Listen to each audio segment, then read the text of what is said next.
If you wish to speak on an agenda or non-agenda item, please sign up on the sheet near the entrance door to the council chambers.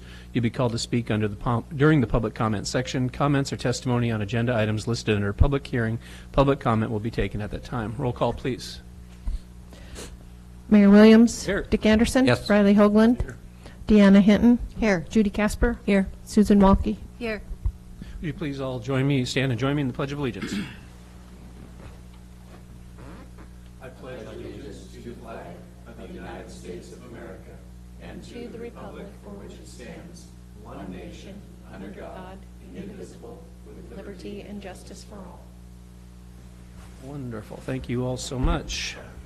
We roll straight into consent agenda. Regular meeting minutes of meeting, regular meeting July 9, 2018, regular meeting minutes of joint annual meeting July 11th, minutes of joint meeting with Confederated Tribes of Siletz July 16th, minutes of special meeting July 18, and minutes of regular meeting July 23rd, 2018. Anyone want to pull anything? Mr. Mayor? Yes.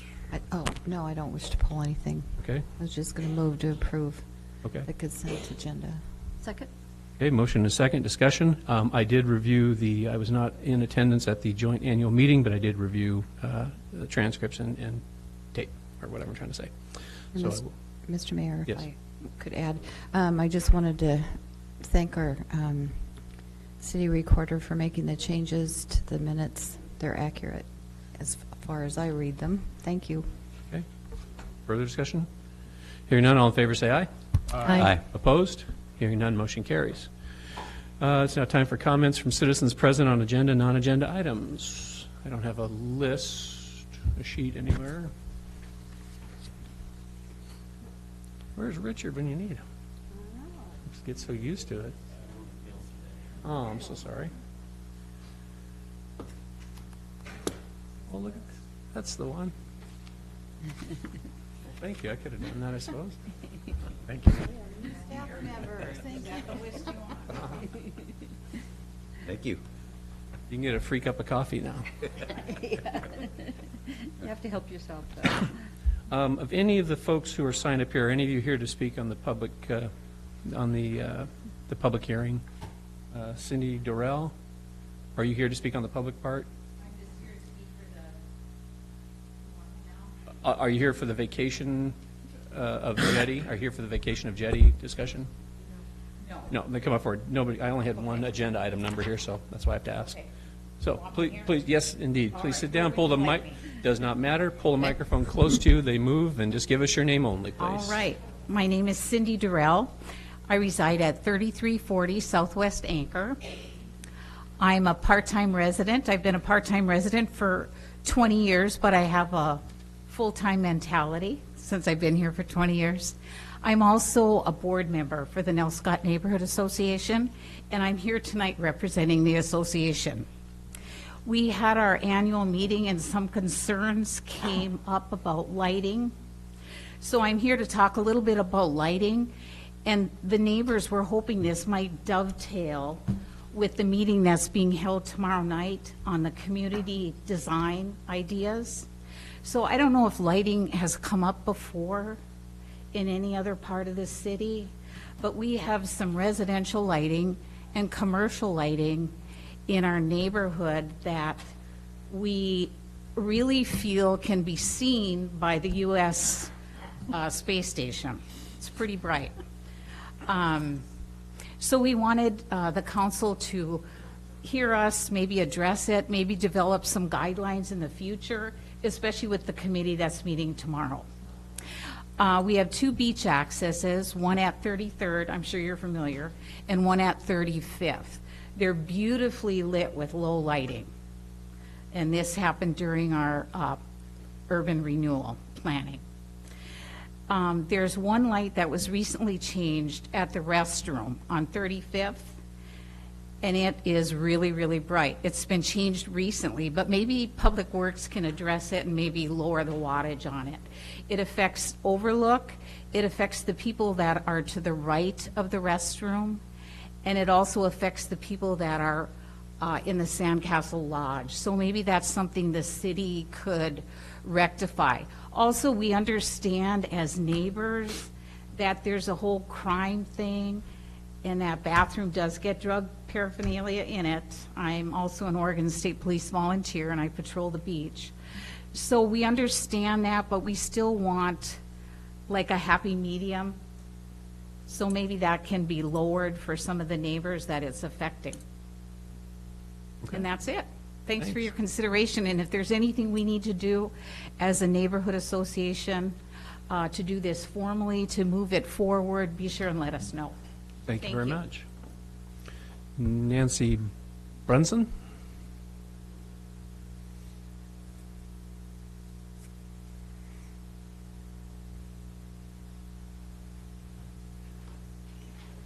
Hi. Good evening. My name is Nancy Brunson. I live at 3053 Southwest Coast Avenue, and I am a recent homeowner. I moved here from another area, and one of the reasons that I moved to Lincoln City was for the quality of life and the low impact of your traffic. But having moved to the Nell Scott area, it is now quite evident that that is not necessarily the case. There are, on the weekends and on certain days of the week, it seems that the traffic is really impacting where we live, not just on coast, but on beach and on Anchor. It becomes an alternate route for 101, and the people that are coming through there have absolutely no regard for the speed limit signs. They are not looking out to see if there are elderly walking, children with strollers, parents, small animals. None of those things seem to be taken into consideration. So I would love for you to think about that. Even though it's got a speed limit sign, nobody seems to pay any attention. There are cars whizzing through there at about 40 miles an hour. And honestly, with no sidewalks, it's not if there's going to be a problem, it's when it's going to be a problem. So I love Lincoln City, and I love the Nell Scott area, and I would love for you to take that into consideration. Thank you very much. Thanks for coming forward. Trapper Wyatt.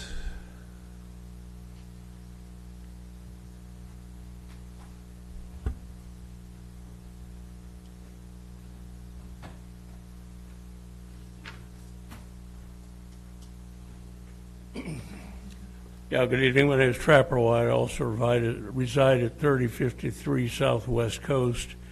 Homeowner there. 4 years prior to that, I resided on Anchor Avenue during the summers. So I've got an extensive period of time here. So kind of reiterating what Nancy said, we've got a problem being an alternate route for 101 when it backs up. People come through there at high speed, 30, 40 miles an hour. No regard for who's out there. We've got kids out there. It's mainly a pedestrian-oriented area. People walk up and down the streets daylight, at night. Doesn't make any difference. We have wildlife out there. We have animals out there. Excuse me. And it really creates an issue for the residents there. We've talked about it. We're not really sure that speed bumps would be a viable way to go. I know it's worked in some of the cities that I've lived in. If you're coming down 32nd Street from the light heading toward the coast, you got a blind hill on the west side.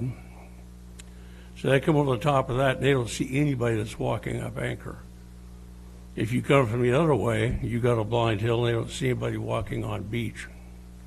If you go south, or if you go north on coast from 32nd, you've got a blind hill and you see nobody on that side. Same thing going the other way. So it's definitely an impacted area. It's a dangerous situation. We'd really like to see something done to help with that. And again, I think maybe the use of speed bumps might slow them down. They don't pay attention to the signs. It's a 20-mile-an-hour posted area. Nobody's doing 20 miles an hour down there. So anything that you can come up with to help us with that, we'd appreciate it. Well, thanks, Trapper. Appreciate it. Are you a member of the Nell Scott Neighborhood I am. Association? Okay. I am. Have you guys put together a plan to speak to anyone besides us about this? You're kind of the initial shot. Okay. All right. We figure you got some clout and you might be able to help us out. Okay, thank you. Thank you. Karen Koffel. Oh, I'm sorry, Kevin.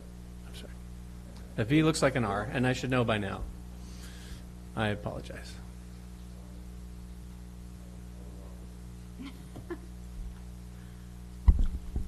My name is Kevin Koffel, and I live in the Nelscott area. I'd like to reaffirm the previous two speakers. Coast Street is an alternate route for 101 when it gets busy, and I think the new stop signs have helped some, but it is a growing area, and we've jammed a lot of new houses in there. Speed bumps may be a good issue. And in the newspaper earlier this week, there was, the front page was traffic issues. And there are a lot of traffic problems in Lincoln City, especially during the summer. And one thing I didn't see in the newspaper was the idea that maybe left turns on 101 could be eliminated. We've all had this happen to us. You're going through town and someone wants to turn left, and it's a traffic jam. People try to go around on the right, and basically people rely on the goodness of others to stop in the opposite direction, or until the light turns and then they end up going through a red light. But I think eliminating left turns is it would be a cheap thing to do. And those left turn signals that kind of blink, I think they're helpful, but not when it's bumper to bumper in both directions. And the one argument we had at home was, I thought that more stop signals could help break up traffic, but I got voted down on that. But and it's happened to everyone else, I'm sure, is when you're trying to cross 101 or merge into traffic, there's a continuous line in one direction at one time or another. When there's a break southbound, the northbound is bumper to bumper, and vice versa. I mean, there are times I won't stop at the Quickie Mart because I'm going to have to force my way back into traffic. And maybe even just stop signals at the end of town, maybe a little further out. I know we've got that one by the DMV. Maybe just a little further out. And also another issue that I see is the merging lanes. The merging lanes by McDonald's, there where people come into town, and the merging lane in Taft, were, and people that aren't familiar with the area, they roll up into town, and okay, well, there's a 2-lane road, that's nice. And then a block or so later, they merge in, and it's a little bit of a battle. I'm not really sure. Maybe just signage further away from where those merge lanes merge into one lane might help people out, so that they realize that there's not a 4-lane road all the way through town. That's about all I've got.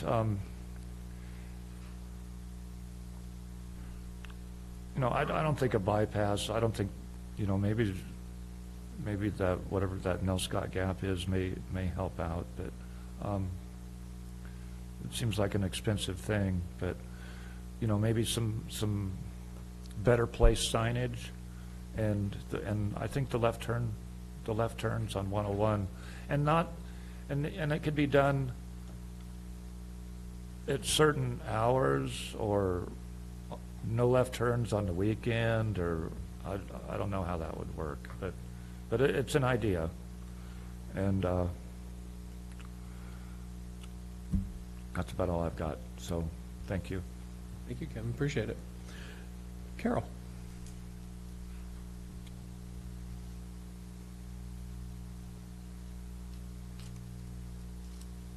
I'm looking ahead. Mr. Drayton, you're on both of these lists, but you're just here to talk about the public hearing, right? Yeah, okay, great, thanks. Carol Coleful, Lincoln City. In the beginning of July, my niece, who lives on Northwest Jetty, she just purchased this home, paying over $300,000 to move here after selling her house in McMinnville, contacted code enforcement about the vacant lot next door.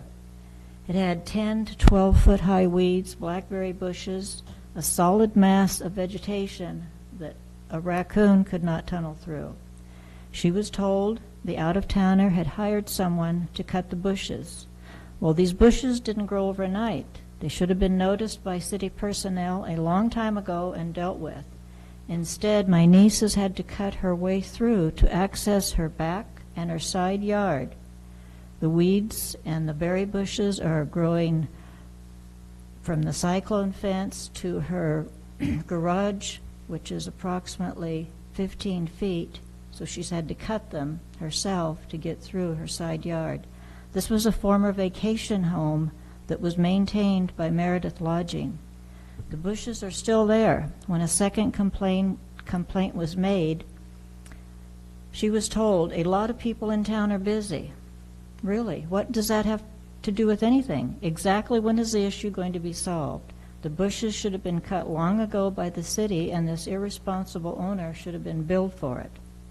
This brings up the growing realization that code enforcement, the building department, and even the police sometimes are biased toward locals, favoring vacation rentals, out-of-town owners, and tourists. My personal experience with all of these city operatives had led me to this belief. I simply expect equal treatment for everyone, but it seems that some are more equal than others. Every time I brought up an issue with code enforcement, building department, or the police, it's a waste of my time. I am not an unreasonable person, and I just don't see how I can be mistaken about everything I have asked help with. The only help I've seen from the city council was from the city council with the dog waste problem, which I am very much appreciative of. It's a small victory, though, because now things at my house are even worse than the last time I spoke. Now Mr. Herman, the house behind me, the BRD, has a video camera pointed at my son's bedroom window.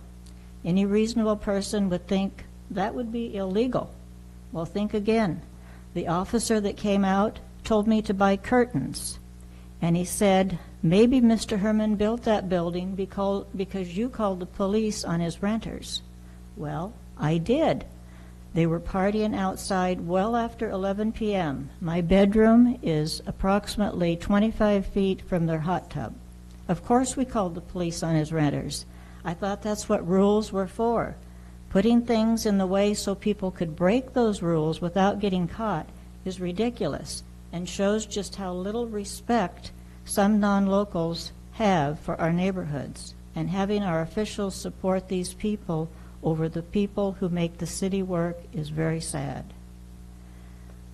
I probably don't have time to talk about something else, but a few years ago when we were building our home, we were told if we did not put at least 8 inches of straw to cover the erosion, the city would do it and bill us for it.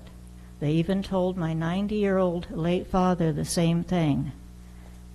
I could not believe it. And now across the street from me at Olivia Beach, they have straw covering some of their dirt that is blowing continually, but that straw is very thin. It is very thin. I wish someone would come out and measure and tell me there's 8 inches there. Thank you, Council, for letting me vent my problems. Thank you very much. And Randall Davis, you were for F6. That's our public hearing, right? Yeah, okay, great. Well, then that concludes that. Anyone who did not sign up wish to speak on the non-public hearing issue? Seeing none, we move on. Okay, public hearings, public comments, public hearing, proposed vacation of a portion of Southwest Jetty. I had the piece of paper in front of me. Okay, it's now 6:20 PM. The continued public hearing is now open to accept public comment on the proposed vacation of a portion of Southwest Jetty Avenue in the Cutler City neighborhood. ORS 271.120 provides hearing determination at the time fixed by the governing body for hearing the petition and any objections filed thereto, or at any postponement or continuance of such matter, the governing body shall hear the petition and objections, and shall determine whether the consent of the owners and the requisite area has been obtained, whether notice has been duly given, and whether the public interest will be prejudiced by the vacation of such plat or street or parts thereof. If such matters are determined in favor of the petition, the governing body shall by ordinance make such determination a matter of record and vacate such plat or street. Otherwise, it shall deny the petition. The governing body may, upon hearing, grant the partition in part and deny it in part, and make such reservations or conditions as appears to be for the public interest. Councilors, are there any abstentions or disqualifications based on a conflict of interest or personal bias? Hearing none, does any member of the audience wish to challenge the qualifications of a councilor to participate in this matter? Hearing none. After the staff presentation, any person may speak for up to 3 minutes. If we have questions for you, your time responding will not be counted in your time limit. If you wish to speak, please write your name and mailing address clearly on the sign-up list at the entrance, which I have here. Please speak directly in the microphone and begin by stating your name only. If you also have any written testimony to submit in the record, please provide a copy to the recorder, Kathy Steer, over here. Will the staff please present its report?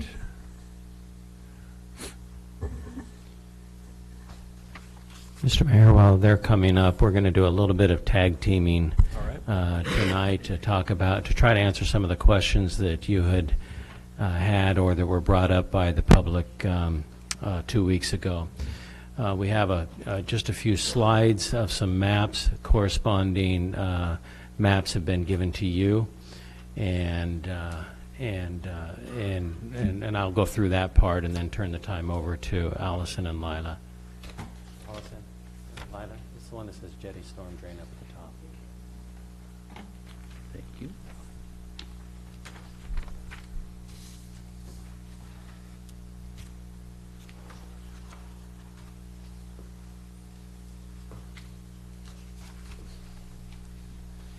Okay, the map on the screen corresponds with the maps that you have been given to you as map number 1.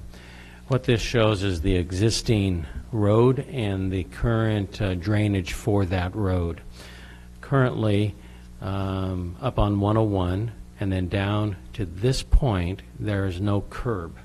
And so all of the water that flows either off of 101 or this part of Jetty will flow either to the north or to the south sides of the property. In this case, it would be to the west sides of the property. The purple line, which is not purple on your document, it's black, but the purple line is the existing storm drain. Now, storm drain, it's important to understand that's not how we normally would think of a storm drain. Oops, go to the next slide. This is the looking from 101 down Jetty.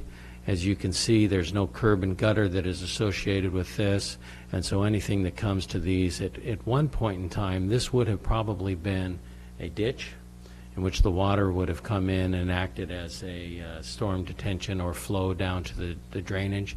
As far as I know, there has not been a ditch along here, and this is mostly just gravel and essentially impervious surface.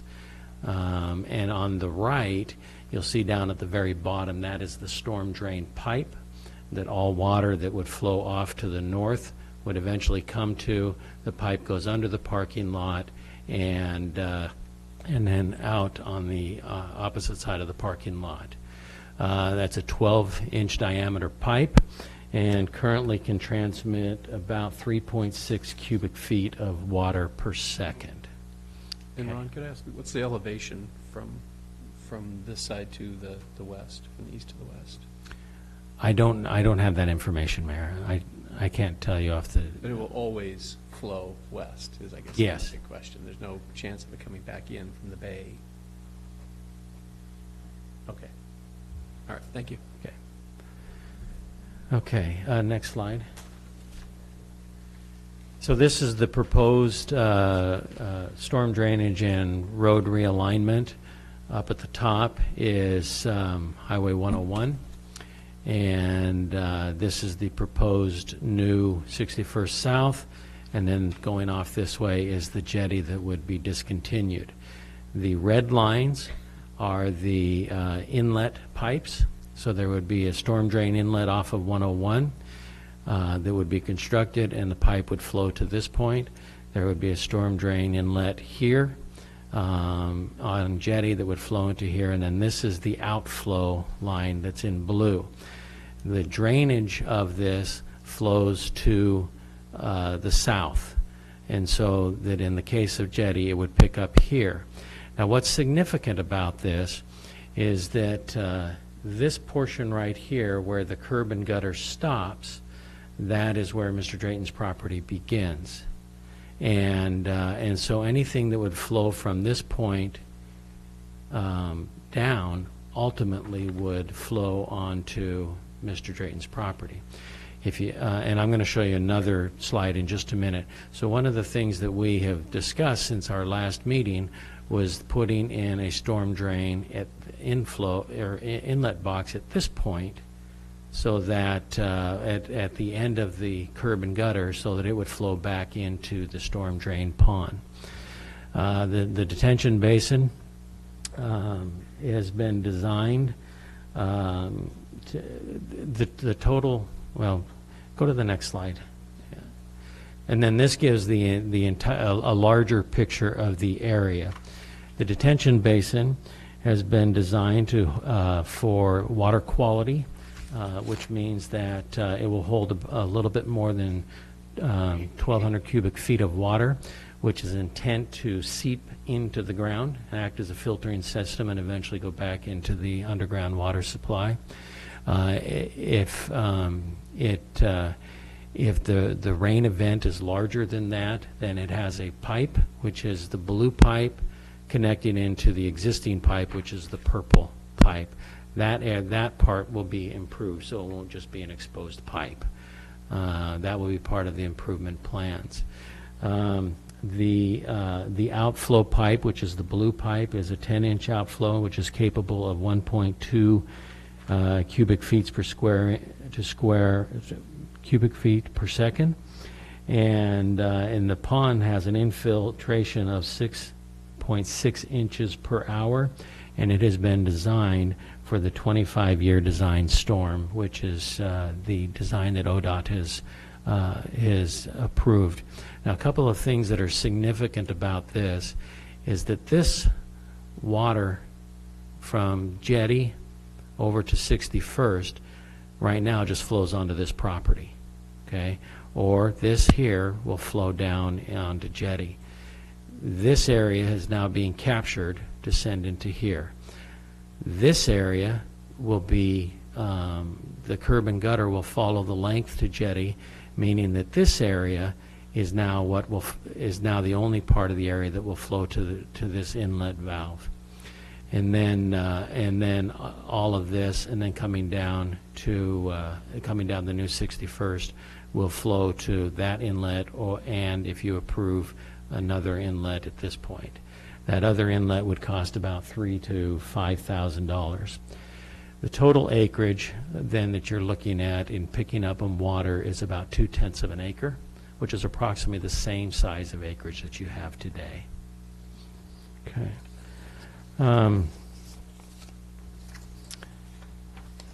You had asked some other questions regarding distances, that whether it's prudent to put a right turn at this point because of its proximity to other roads. The first thing to point out is that the curb and gutter will go past jetty, so that this portion of jetty will be discontinued.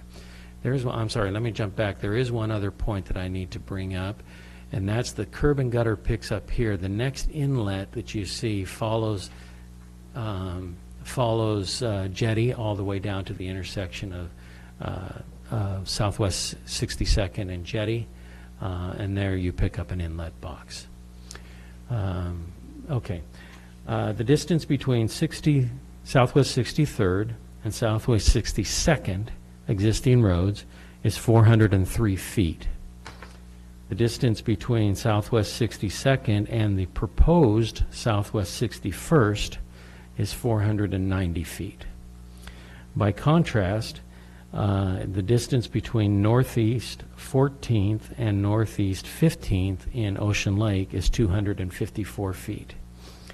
The distance between Northeast 15th and Northeast 17th, there isn't a 16th intersection in Ocean Lake, is 510 feet. So if you split the difference, 255 feet. And then the distance between Northeast 17th and Northeast 18th is 390 feet. Okay. And one thing to point out is that ODOT is ready to move forward with that. And with that, unless you have questions for me, I'll turn the time over to Allison and Lila. I do, if you don't mind. The additional, I think you call it a drain field at the corner of Mr. Drayton's property. Is that something that's in? It's not you mean the inlet box? Inlet box, whatever you said, whatever you called it. It's not currently in the plans. Right, so that's my question, is that would be something we would have to add to this and vote on, or is this something you'll bring to us later? I want to know how is this going to get included in a vote tonight? We would just add it to the design plans, and then that would go out as part of the bid package if the vacation is approved. Mm-hmm. Please, I'm sorry. Okay, so I'll just give a quick update. In the packet, you have your original memo and then a revised memo, which included some additional information. And I just wanted to provide a little more for the comments that we've received since August 20th. So we've received one additional email from Randall Davis with, we appreciate some corrections on the spreadsheet, the tally spreadsheet. I just gave you a current count. And the numbers were not changed, but the addresses were not correct. So when there was a sort done on the Excel spreadsheet, the addresses didn't come along with it. So this is now correct. And also a concern that he brought up is that the Urban Renewal Agency owns one of the properties, and should or should not that be counted in the tally. And I do see that he's here tonight. I don't know if he'll speak, but just wanted to mention that that is one additional comment that we received. And then we also received one additional written objection, and that is from the Ziegler property, which is on your map in the notified area of the 400 feet of the area to be vacated. They're the lowest left property. It's a residence there. So, also, one other thing is the city attorney mentioned to me that the language in the code talks about area rather than a number of property owners or a number of parcels. And so on this updated spreadsheet, I did calculate the acreage for the parcels. There are 11 parcels with written objection, which is 44% of the total notice area, but 4.4 acres of the total acreage. And also 11 parcels supporting, which again is 44%, 4.48 acres, and then 3 parcels with no response, which is about 27 acres, and that is federally owned property, which is the majority of the property in the notified area. Lastly, I will mention that this project, as you might recall, was originally conceived as part of the Cutler Community Vision and Corridor Plan, which was in 2008, which is a plan that was adopted by the Urban Renewal Agency. And the idea of these projects is that at the time they have consensus, and Urban Renewal's designed to create public infrastructure in order to foster private redevelopment. And we do have one property owner that's immediately impacted and adjacent to the new street section that is currently doing redevelopment or construction.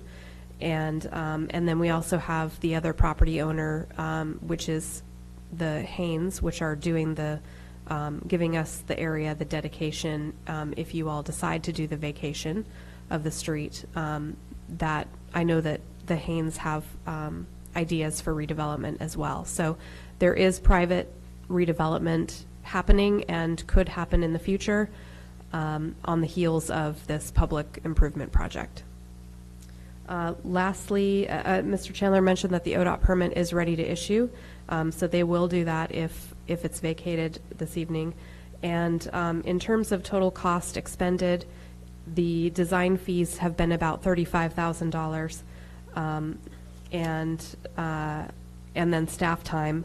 We also, in 2016, when we had a follow-up meeting to kind of check in with people and see how our consensus looked before we proceeded with the design, we did have some support, and we included those project support forms in your packet, so you can see that the property owners immediately around the project were in support at the time, which is why we did move forward with design. Are there any questions? Lila, did you have anything to add? No, I think Allison covered everything. So Okay. I was just Questions? here for some support. Thank you. Anyone? Please. My question is exactly where the Ziegler family property is. Yes. This map, Yeah, the little one or the longer one that's waterfront, yes. That it? All right, thank you very much. Okay. Does any member of the audience wish to provide comment on the proposed street vacation? We read names and sign up if any, and then the comments are received. And, okay, no, wait a minute. You had me set up here to do the pros and the cons first and second, so I guess we're going to go with the, well, since they signed up first, I'll go with the opposed. Do you care? All right, real good. Mr. Baldwin for Ray Drayton. And I'm just bringing up the plans, so bear with me here.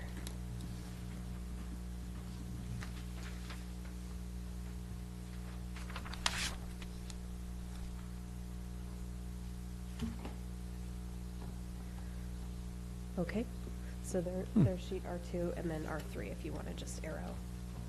Actually, it'll just be that arrow there. Okay, great.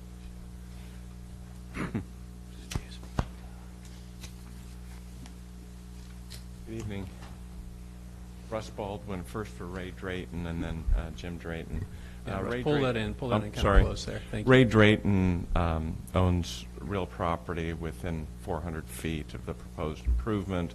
It's the land that borders the Siletz Bay. He's got a billboard there.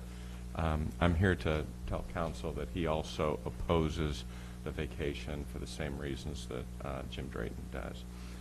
And Jim Drayton here is to my right to explain in more detail his objections.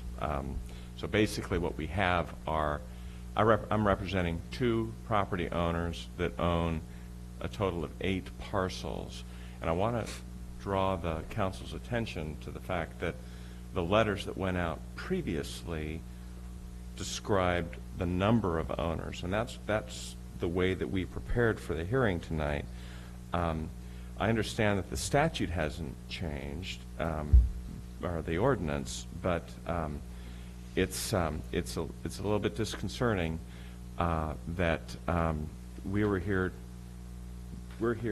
to talk about the number of owners that are opposed, and I don't have any way here today to tell you what the total land area of Mr. Drayton's parcel is, for example. So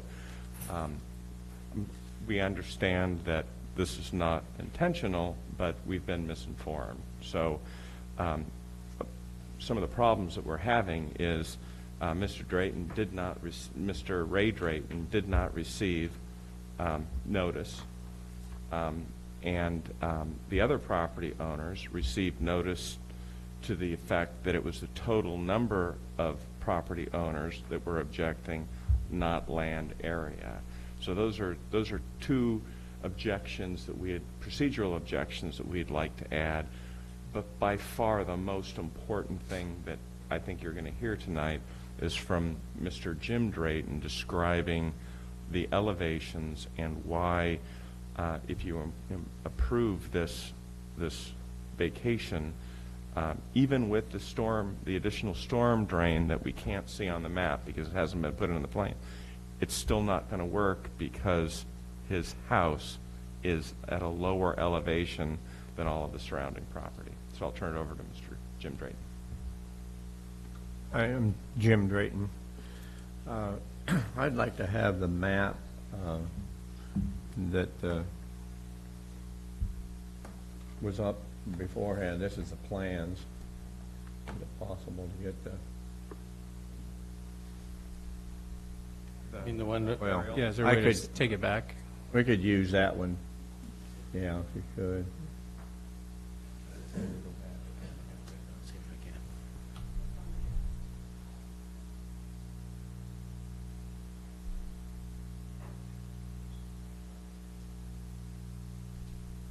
Do you need to come back to those construction drawings, or do you want to stay? Probably will have to, yes.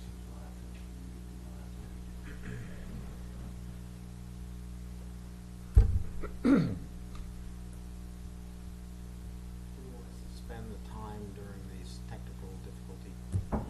Oh, we'll just add it in there, but if you can turn it off for a minute, that's fine too.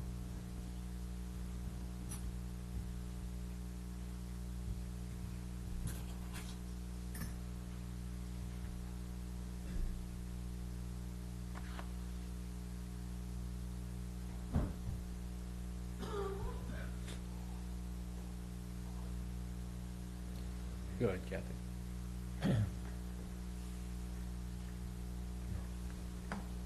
Would it be okay if I just walked up and showed you? Well, the problem is I got to be able to hear you on a microphone for the public Oh. record, so If do your you're gonna best. use the mouse right here, let's change. You gotta know how to work a computer to do that. There's a laser pointer for you if you want, Jim. Well, I can't give him everything. Which way is it going out? That way? There you Oh, okay. You talked about possibility of adding a catch basin or something.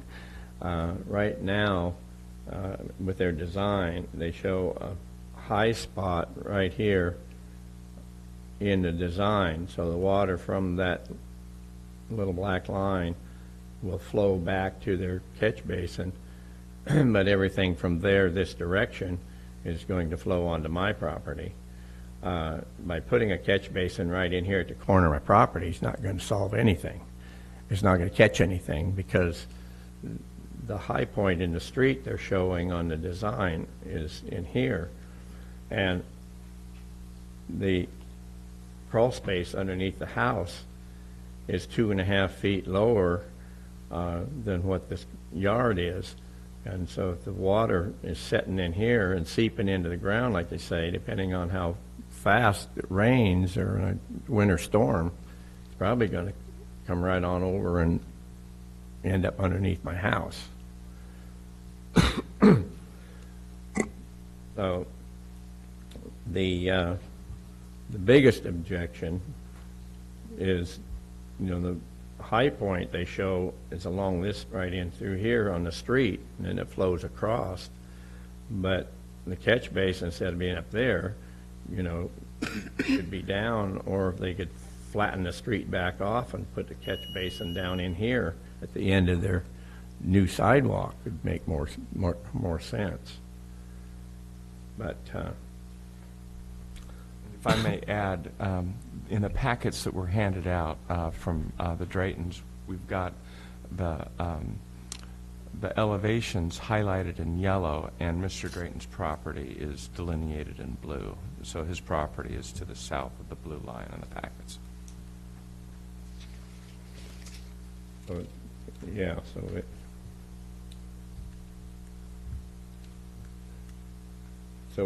Anyway, the water all the way along, they show higher elevations here than they do at that corner, which is higher even than right in front of my house.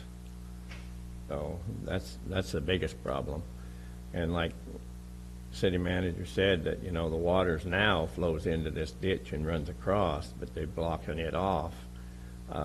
They'll pick up some of the other off of this parking lot, but all this other water's some of this will seep across, but it's from this high point south that's going to be the problem for coming onto us.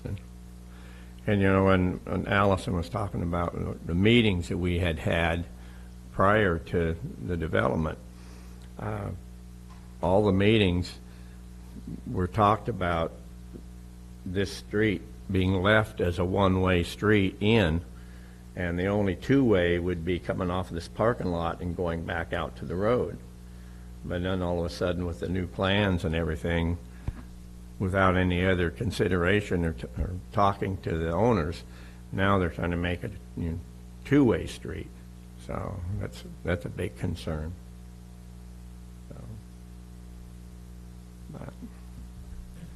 So, Jim, if I might, your main objection to this is, aside from the two-way aspect, is the drainage?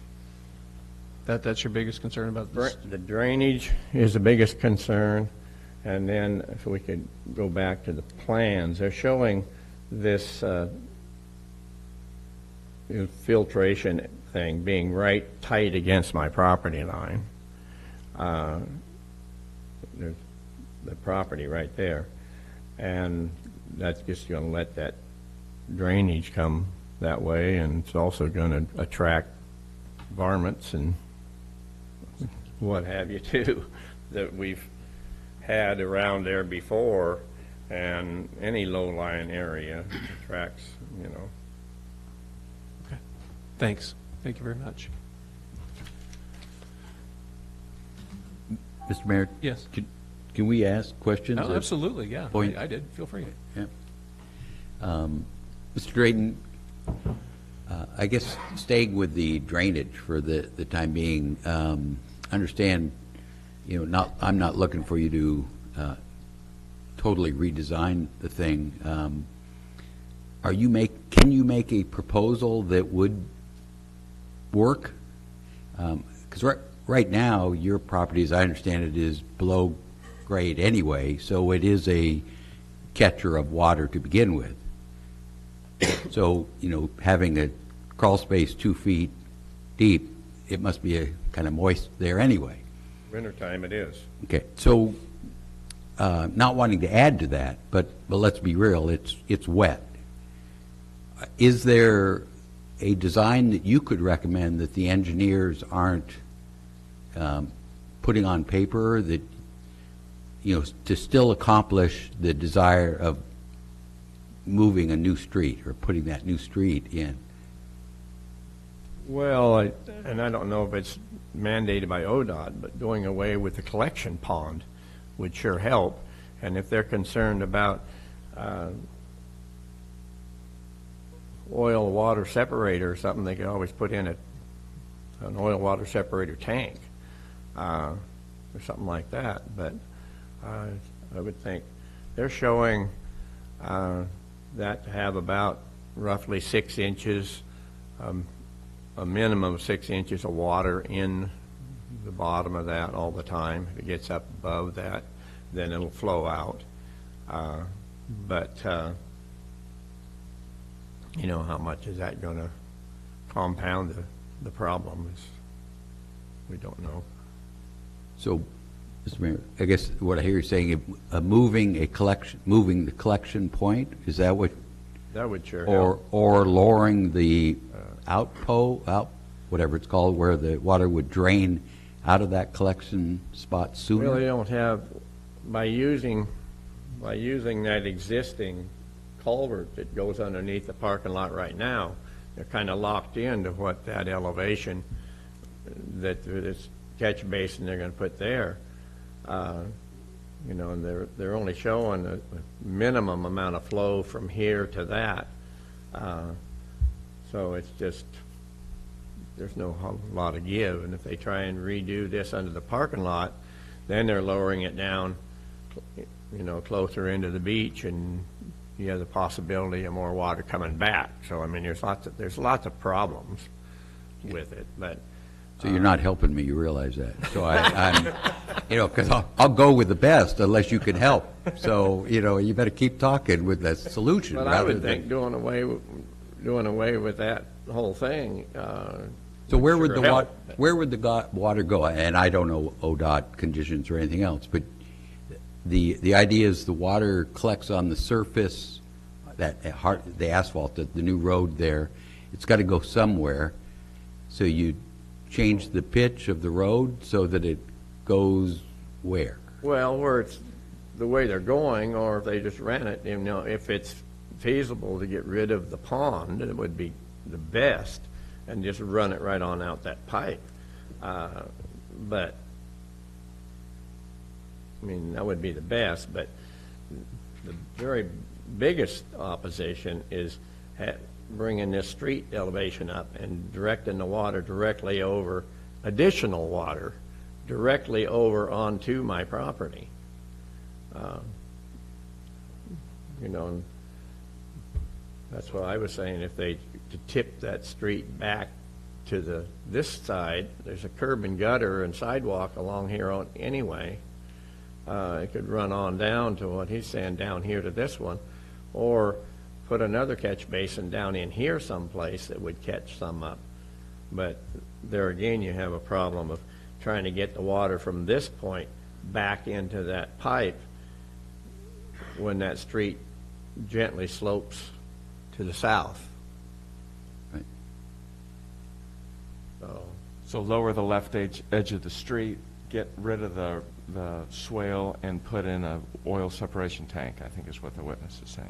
So I guess by getting rid of the collection point, doesn't that make your property the collection point? Absent a carved-out collection point, I mean, isn't the collection point designed to, one, collect water, but also to keep it away from your property? Yeah, but they're saying, the city manager is saying that part of the thing was that some of this water collects into this collection point and seeps into the ground. Well, where does it go?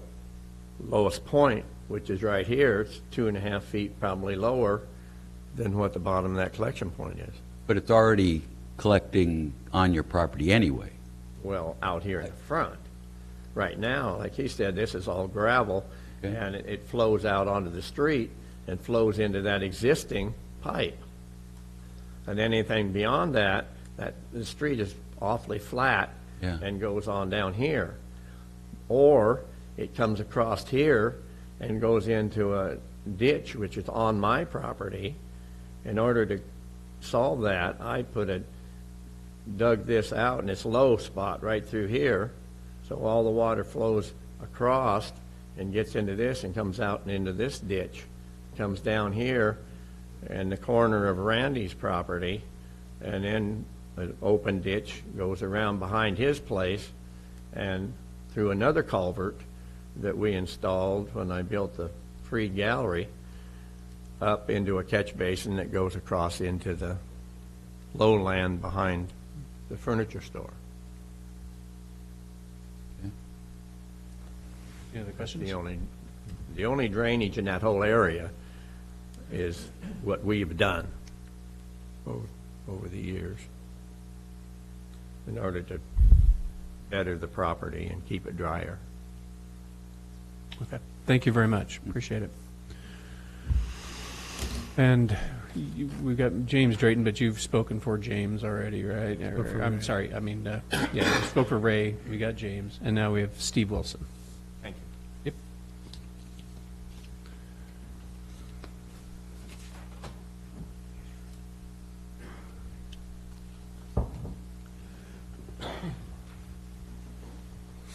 Good evening, everyone. Thanks for allowing me to speak briefly. Oh, that was it. Thanks. It's good to see you all hard at work. Thank you so much. Very gratifying. My name is Steve Wilson. I own the Bay House. I have for I'm in my 13th year already. So just to cut to the quick of why I'm hoping that the council will vote to approve the vacation and the creation of the new street. I guess for the last 12 years or so, we've been very interested in joining our two parcels together to allow us some further development along the way. As you see, we would be able to move our parking lot a little bit, and we'll end up with some development site that we have hopefully some nice and wonderful plans for to enhance not only the Bay House, but our community as a whole. Very proud of what we've been able to do with the restaurant, and as you may know, AAA considers the Bay House to be one of the 3 best restaurants in our state. We're very proud of that, and I think in order to continue to move forward as a business, we need some opportunity to grow. Steve, if you do me a favor, every time Yes, you sir. turn, nobody's going to be able to hear you, so. Very sorry. That's okay. Mostly people tell me to shut up. I don't mean to be referring back to that map, but I wanted to be as accurate as possible. I think that over the course of the last 12 years and several people that I've worked with, not least of all Allison in urban renewal, I think the plan is a good one. It allows us to move forward, to unite our parcels. I think it allows us to help to beautify that part of the city where not a lot has been done. Safety concerns have always existed with Jetty and that 45-degree angle off of the highway. We used to have our staff park across Jetty in the undeveloped triangle between us and the future Crab Pot restaurant. But it's very dangerous there, and people come screaming through that intersection pretty fast and right into that parking lot. So as far as any water issues are concerned, I don't know the history of that area. I know that Mr. Drayton has a rental home there that he's apparently very concerned about. However, that area was, as I understand it, quite a bit of that was wetlands that was filled in to construct the art gallery, among other things. So if there are some water issues now, I'm not sure they existed before. I don't see that as being a big issue. Again, I'm not an engineer and I don't know exactly, but I don't think that that's as big of an issue.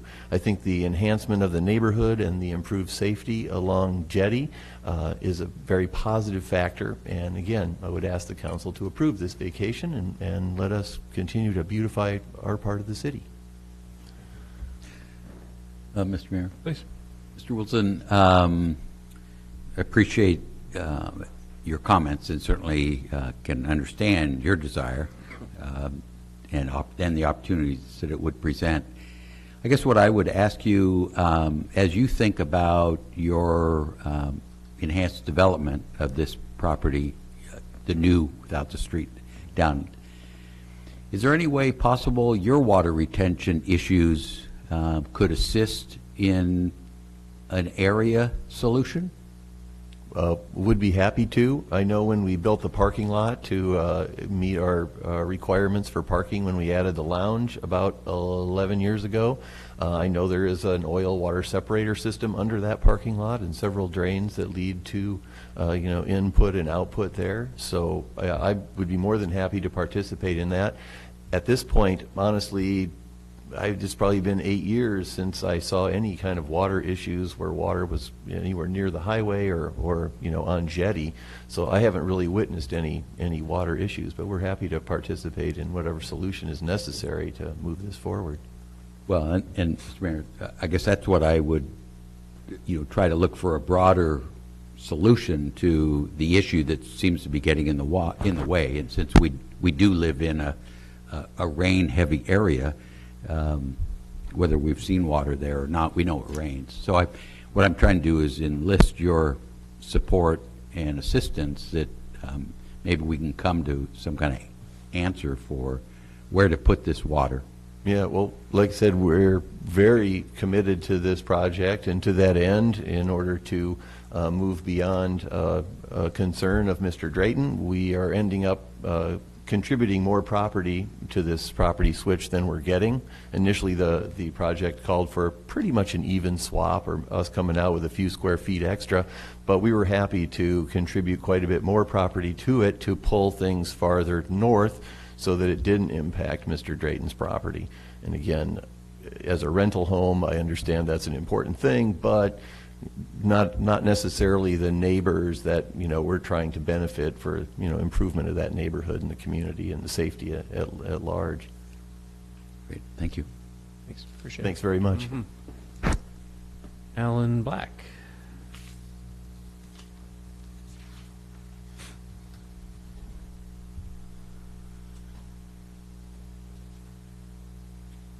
Good evening. My name is Alan Black, and I am the owner of the property formerly and hopefully in near future, the Crown Pot.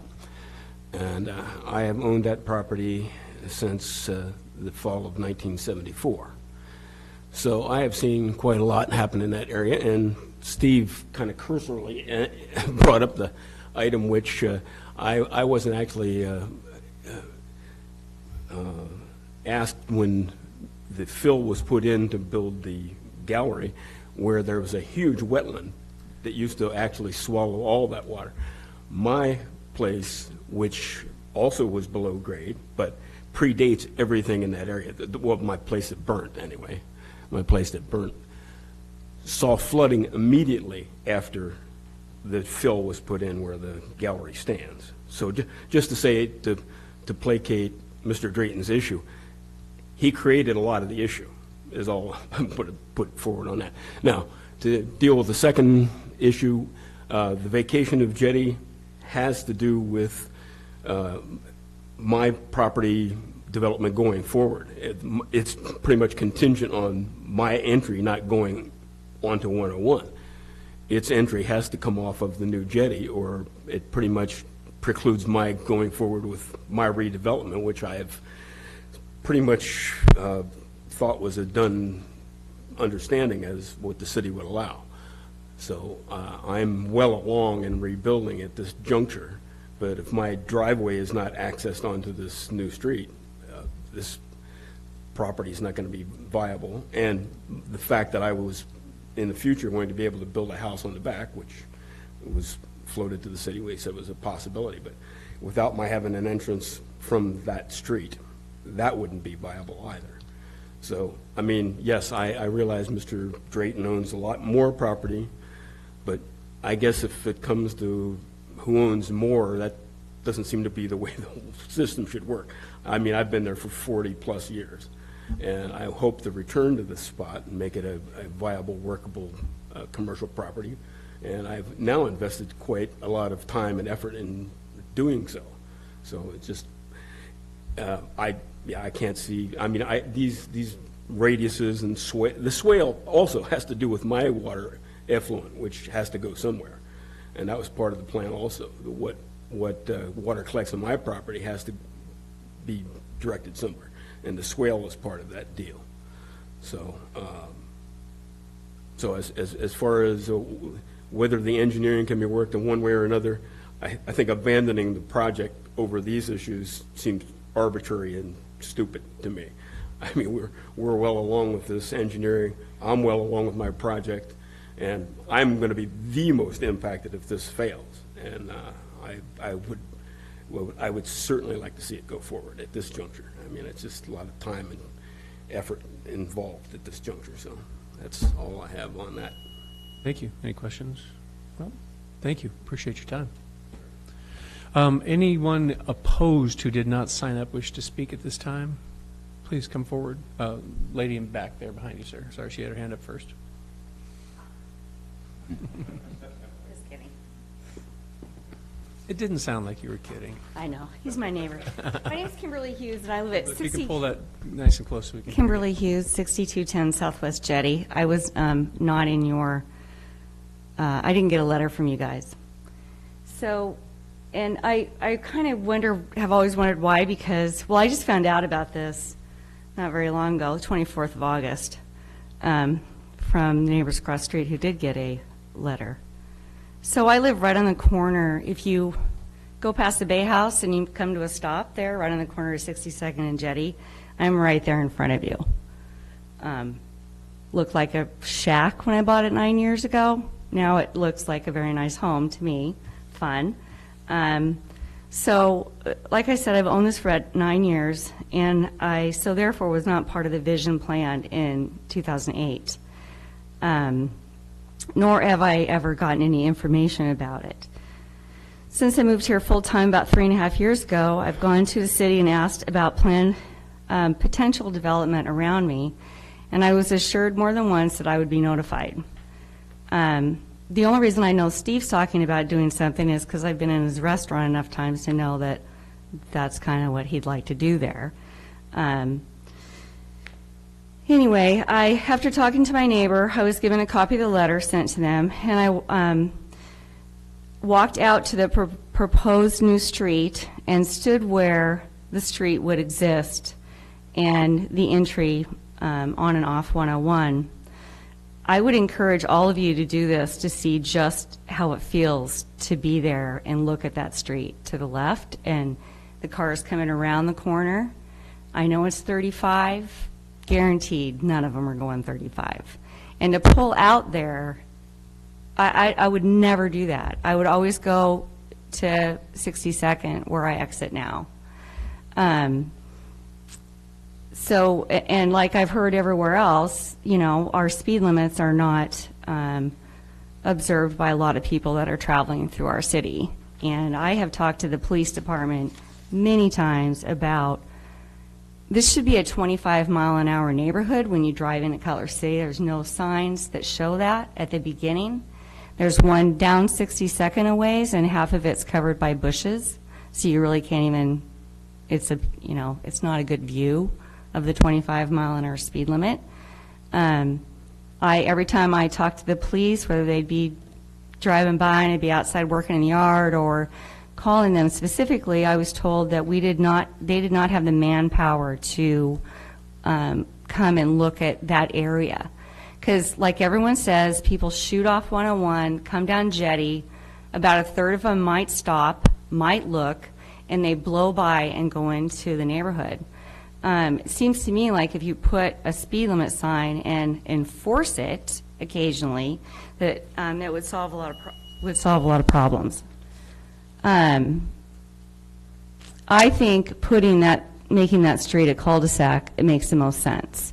We don't need a two-way street there. We don't need another outlet onto 101 from Cutler City. I see all the traffic all the time, and there's never a traffic jam exiting or coming into Cutler City. They go too fast, but other than that, I'm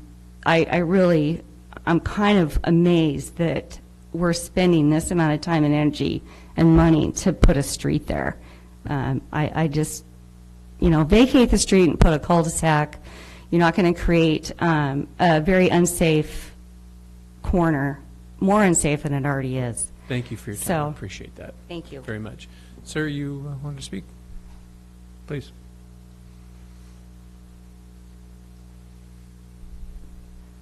Good evening. I'm Randall Davis. I did sign up, but I didn't get called. That's all right. I'm sorry. You must have been on the other sheet. Yes, I'm a resident in this area affected by this plan. And last meeting, I shared previously my concerns about safety of the two-way street, as the neighbor just shared.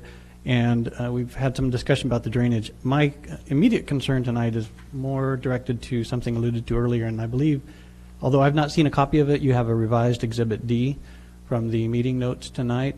And on that, there were a couple of errors. I was originally indicated as Randall Davis on 5838 Southeast Highway 101, which is not an address I've ever had.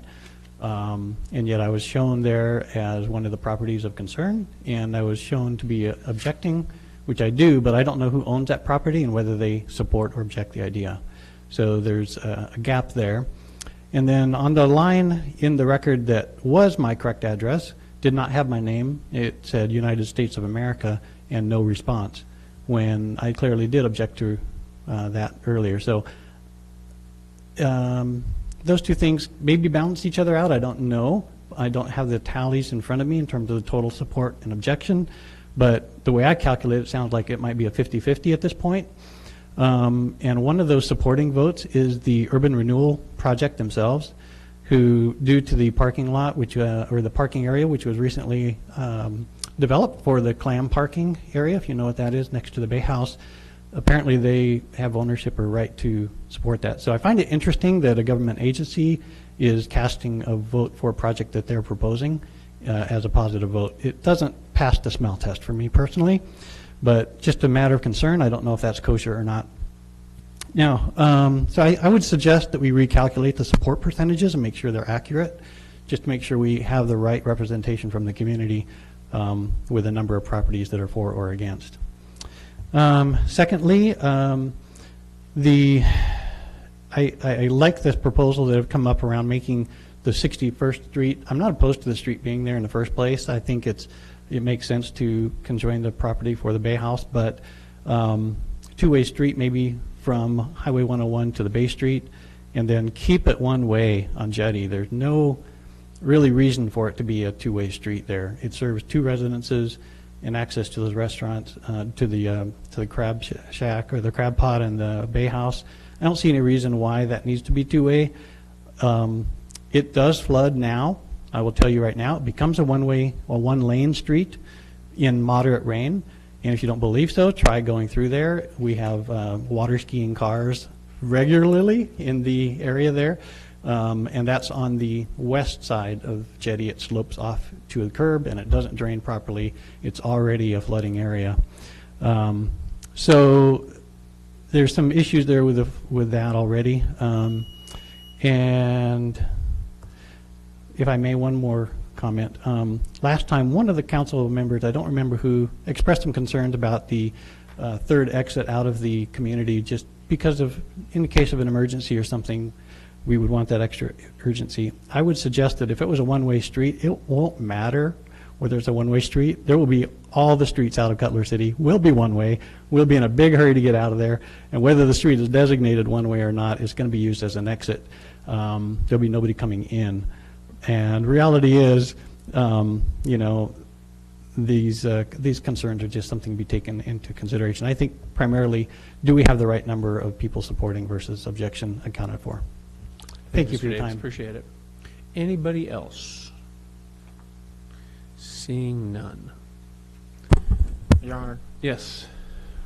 before you close the hearing or close the record, I want to address a couple of the comments. And the first one would be, I did make a mistake in the letter where I notified the owners. I wrote a little bit more than I normally would, and I told them if... Could I have you pull that up just a little bit?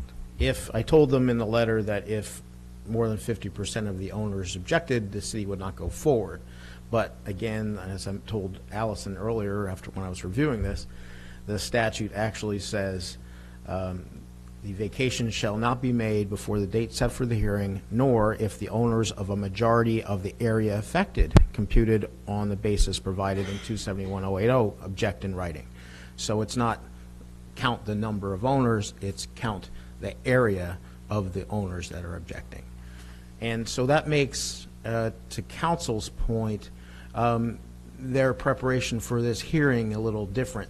They would spend more time obsessing about the maps and the lines, and we've had an allegation that Mr. Ray Drayton, who owns some property, was not notified. And when I look at the map, I see it clipping his property.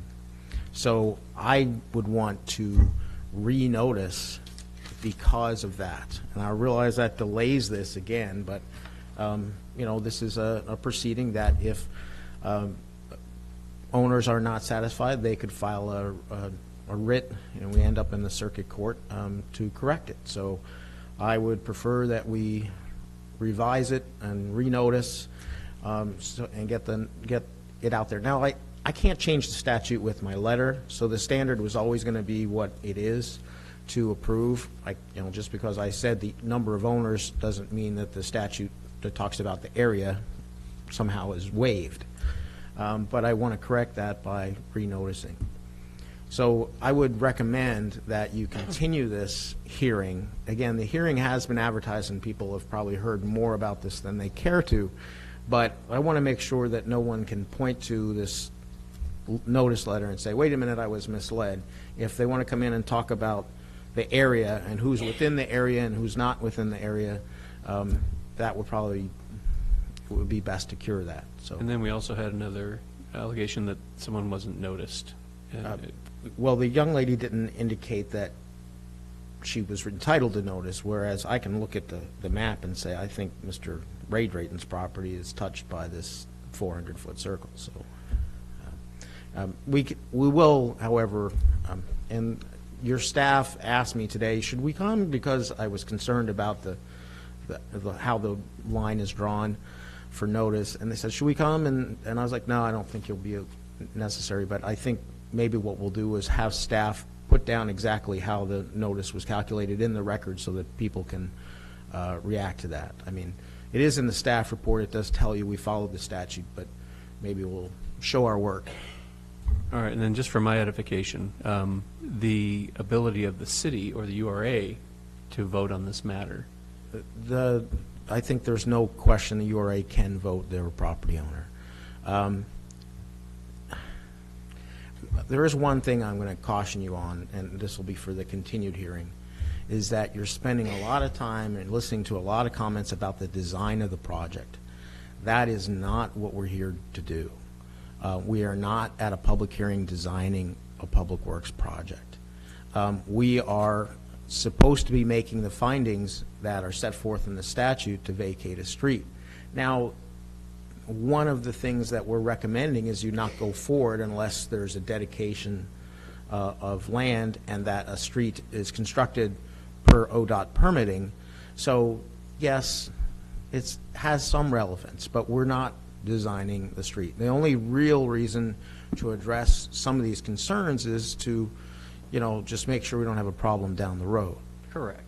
So Okay, it but is a little bit of a concern. Yeah, but the standard is what's set forth in the statute. And so what I'd like to bring it back to, at the continued hearing, do we meet the statutory criteria for a vacation? And then let's go forward. And then you can impose whatever conditions you feel are appropriate going forward. Remember, it has to be reduced to an ordinance, and then the ordinance can have conditions and reservations and things like that. So again, my recommendation would be don't close the hearing. Go ahead and continue it. I think we can probably get everything done by the September 10th meeting.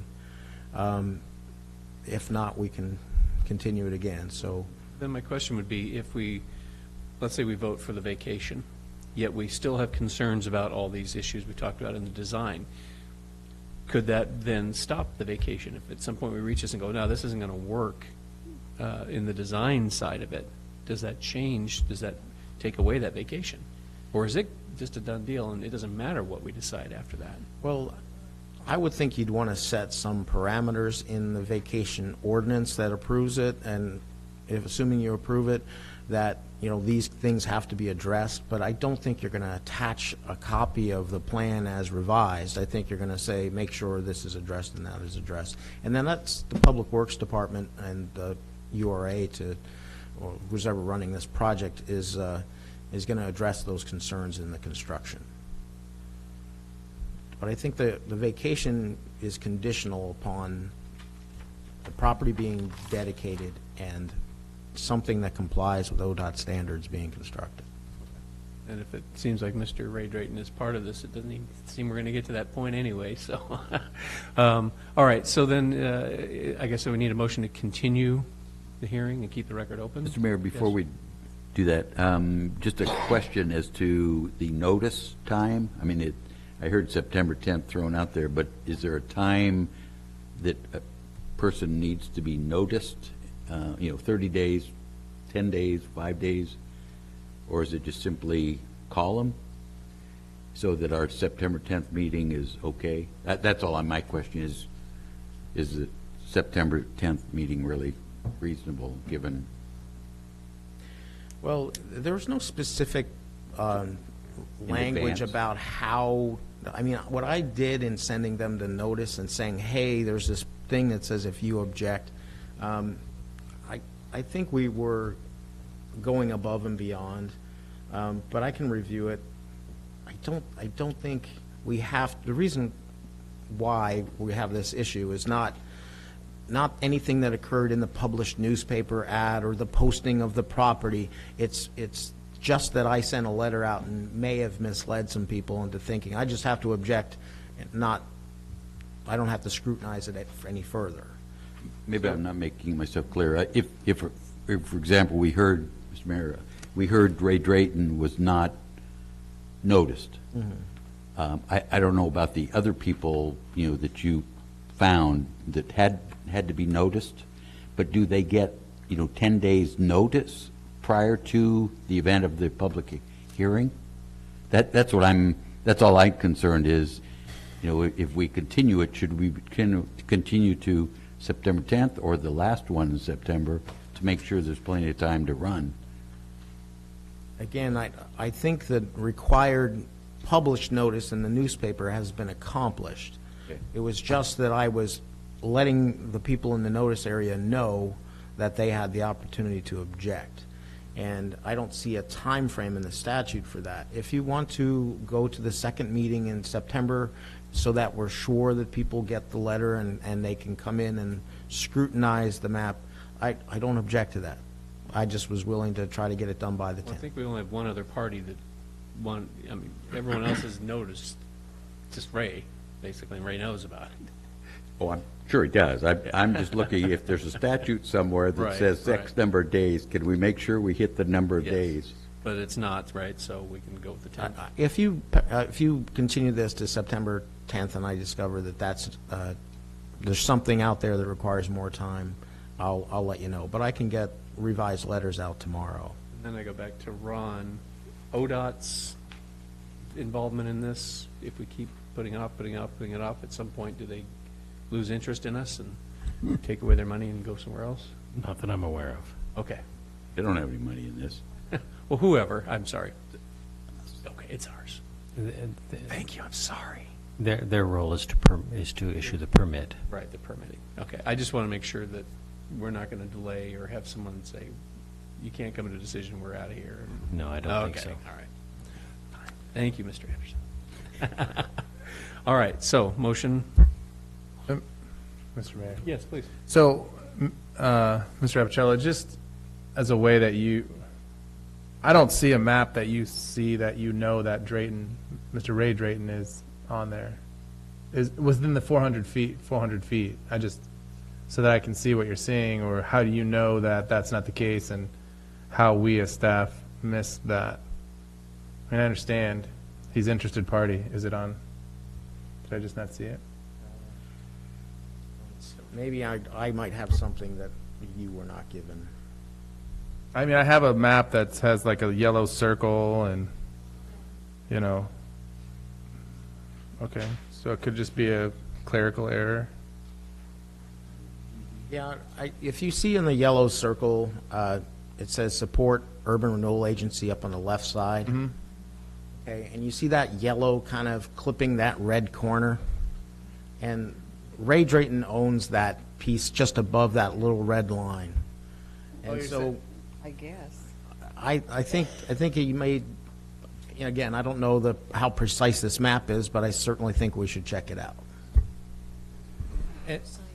And we don't have something that says it must be within 400 feet of the perimeter of the vacation or the center of the location. I mean, do we have a standard of? There's a statute that planning staff and engineering staff got together and used their, whatever technology, the GIS technology, to draw this line. I can't explain it, that's beyond me. Sure. But I would have them reduce to writing, show their work basically, and explain how we got from point A to point B. In the next 2 weeks? Yes. Okay, thank you.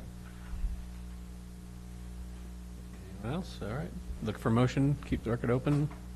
Mr. Mayor, I'd make a motion that we continue this public hearing on the vacation of Southwest Jetty Avenue until next council meeting, September 10th, this place.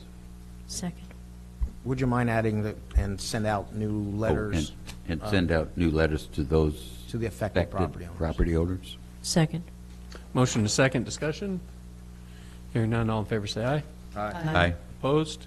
Hearing none, motion carries. Thank you all for your patience and your participation.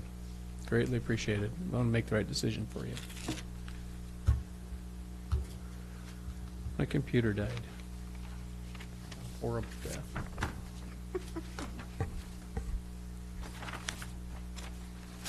All right. Back to it. Ordinances. Ordinance. Yes? Yeah. 2018-10, an ordinance of the City of Lincoln City amending the Lincoln City Municipal Code, Title II, Administration and Personnel, Chapter 0205, Public Contracts, Section 0205050, City Manager Authority, amending subsection 0205005A to modify contract amendment authority. Your Honor, Council, I'm going to do the first reading, and then I'm going to tell you what I've done. This is first reading of ordinance 2018-10, an ordinance of the City of Lincoln City amending the City Lincoln City Municipal Code, Title II, Administration and Personnel, Chapter 2.05, Public Contracts, Section 205050, Manager Authority, amending subsection 205050A, and to modify Contract Amendment Authority. So that's the first reading, and council, what I did was watch the tape and make the change which I thought corresponded with the motion, which was to change the default to equal to the authorized contingency percentage or dollar amount on the contract. Of course, I had said in the council communication that you can always specify on a case-by-case basis.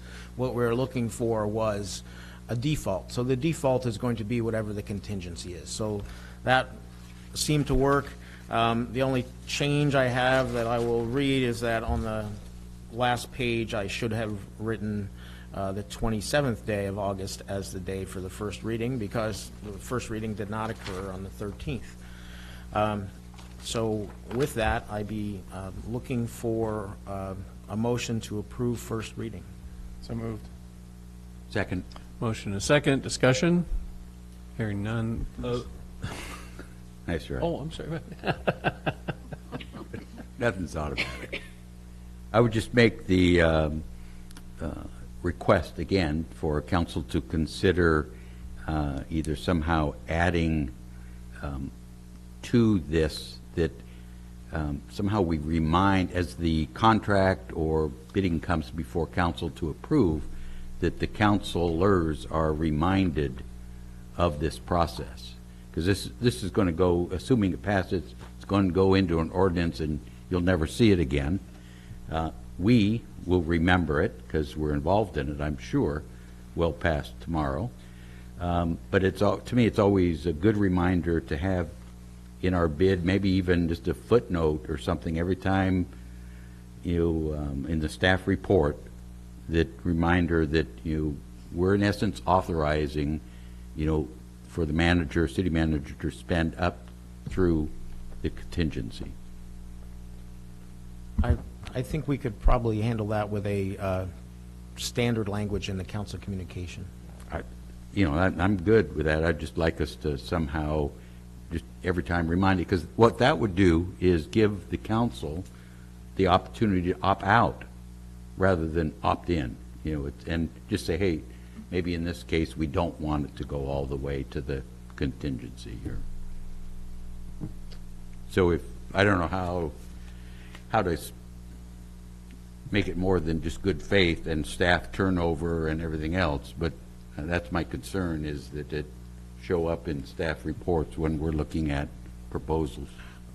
I think that we have the ability, when we do council communications in Minitrack, to have more or less standard format language, and I think we can get that worked out, and so you should see it on a regular basis. It's really best for staff to not try to reinvent the wheel, so they go and find the form that's most like it, and they use the form. So we can try to establish a form for that. That'd be great. That, I think, would be to everyone's benefit. That work for you, Mr. Chandler? Okay. Any further discussion? Roll call, please. Williams? Yes. Anderson? Yes. Hoagland? Yes. Hinton? Yes. Casper? Yes. And Walke? Yes. Motion carries. Your Honor, Council, this is second reading. I'm sorry.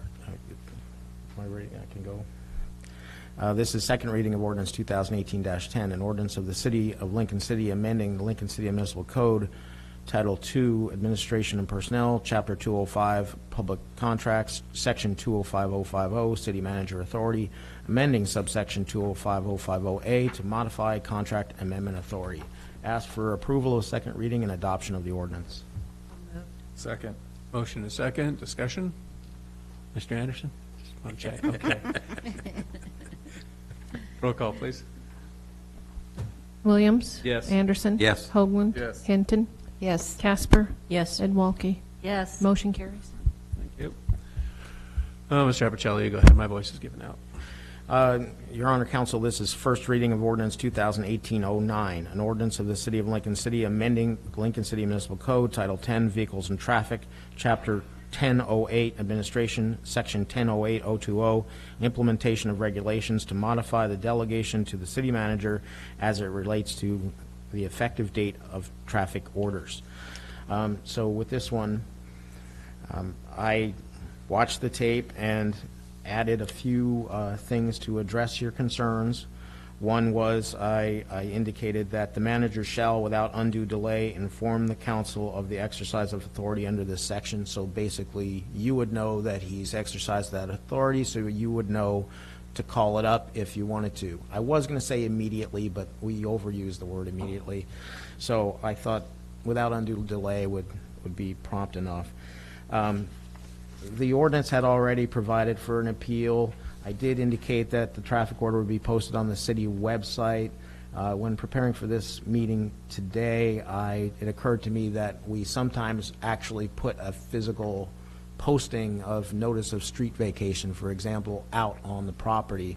So if you're interested, I can add posting of the traffic order on the city website, and then somewhere in here we could add that the property shall be posted when a proposed traffic order is created by the manager. So let's say he's going to close a road for some purpose that Public Works needs to get on and use it. They would go out and put a stake out there with a little sign on it that says notice of proposed traffic order, and then we do that, say 5 days before he actually takes the action. If that's acceptable, I can fashion something for that. Mr. Appicello, does that get us into any issues of size of the sign and the size of the letter? Oh, I'm serious. If we've got a big piece of property and just take it back in the far corner, we're going to have people objecting. I mean, do we create more problems? I think than we solve? governmental notice signs are probably going to fit into this. We're not going to have a big giant sign. It's just going to be the regular kind of notice of land use action type sign that you would. Okay. So I would say before, actually, I'll write something out while you guys hopefully pass a motion to approve first reading, and then I'll read it.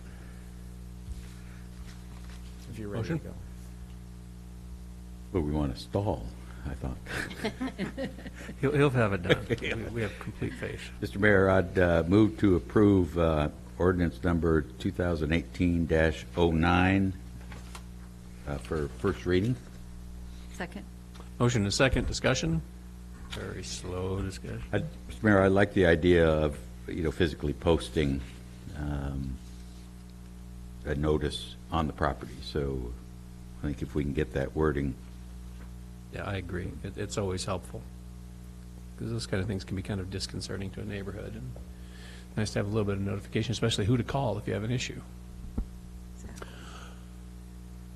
Roll call, please. Well, you have to read it, though, don't you? Before the second reading. Oh, before the second. Yeah, so I've gone as slow as I can possibly go. Okay, Anderson, Yes. Hoagland. Yes. Hinton, Yes. Casper, Yes. Walke, Yes. and Williams. Yes. Motion carries. Does this remind me? I just saw that Christopher Robin movie, and this is like Eeyore. All right, how we doing, Mr. Appicello? Don't talk Okay. down. So in the change would be under 1008-020 B. Where did I? No, sorry, that's not where I put it. D. After the first sentence, the manager shall post a notice of traffic order 5 days prior to the order's issuance, and that would get the members of the public aware that there was something that they could appeal pursuant to the Administrative Appeals Ordinance. So with that added language, I'll read the ordinance, Ordinance 2018-09, an ordinance of the City of Lincoln City amending the Lincoln City Municipal Code, Title 10, Vehicles and Traffic, Chapter 1008, Administration, Section 1008-020, Implementation of Regulations to modify the delegation to the city manager as it relates to the effective date of traffic orders. Ask for approval of second reading and adoption of the ordinance with the added language. So moved? Second. Motion and a second. Discussion? I'd like that extra language read again, please. Okay. The manager shall post a notice of traffic order 5 days prior to the order's issuance. Should we say where it is posted? On the property. On affected property. Subject Yeah. or near the. Near the subject property? On or near the affected property. area. Affected area, yeah. Thank you. Mhm. Further discussion? Roll call, please. Hoagland. Yes. Hinton. Yes. Casper. Yes. Walke. Yes. Williams. Yes. And Anderson. Yes. Motion carries. Thank you very much. Special order of business, appointment to Parks and Recreation Board, Cynthia Courtney McEvers. Counselor Walke? Your Honor, I interviewed Ms. Courtney McEvers for the Parks and Recreation Board position, and found her enthusiastic about serving, and I like the connection of her also serving on the Arts Committee, and that's a good pairing with the parks, I think. And I agree. I also interviewed her, and I just got to say, we've been having some really great candidates for our committees, and I just want to commend the people for coming forward and counselors for recommending people to apply. So I would heartily recommend this appointment. So I move to appoint Cynthia Courtney McEvers to the Parks and Recreation Board for a position of city resident with a partial term expiring on December 31st, 2018. Second. Motion to second. Discussion? Hearing none, all in favor say aye. Aye. Opposed? Hearing none, motion carries. Welcome aboard, and looking forward to great things. Northwest 22nd Street Paving and Drainage Construction Award. Yes, more drainage. That's why I came here tonight. In its proper location. I'm sorry, I need to read something before we Oh. start. I have an actual conflict of interest concerning awarding a contract for the Northwest, I'm sorry, the, what is this? Northwest 22nd. Northwest 22nd Street Paving and Drainage Construction Award, since my son-in-law is an employee of one of the bidders, RK Concrete Construction. I will recuse myself from participation in the discussion of this agenda item. Thank you very much.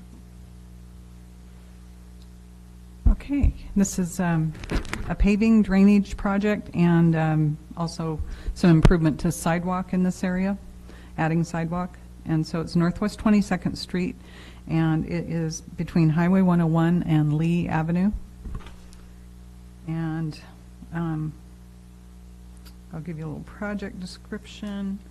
We're going to construct 675 feet of storm and 1,046 feet of curbs and 4,734 square feet of sidewalk, and then overlaying Northwest 22nd, Northwest Orr Place to Northwest Keel Avenue. And I want to talk a little bit about your ordinance on road closures. So we've met with all the property owners in this area. We had a really nice meeting with them. They had quite a few concerns, and by the time they left the meeting, they were really happy with this project. And so some of the road closures, which I didn't get into the memo, but these closures have adequate detour routes available for access to the residences, and the contractor will allow access to the 2 residences during construction along Northwest 22nd Street between Northwest Lee and Northwest Keel Avenue. These closures will only occur during the working daylight hours and will be open during the night. And there will be only one closure allowed at any time.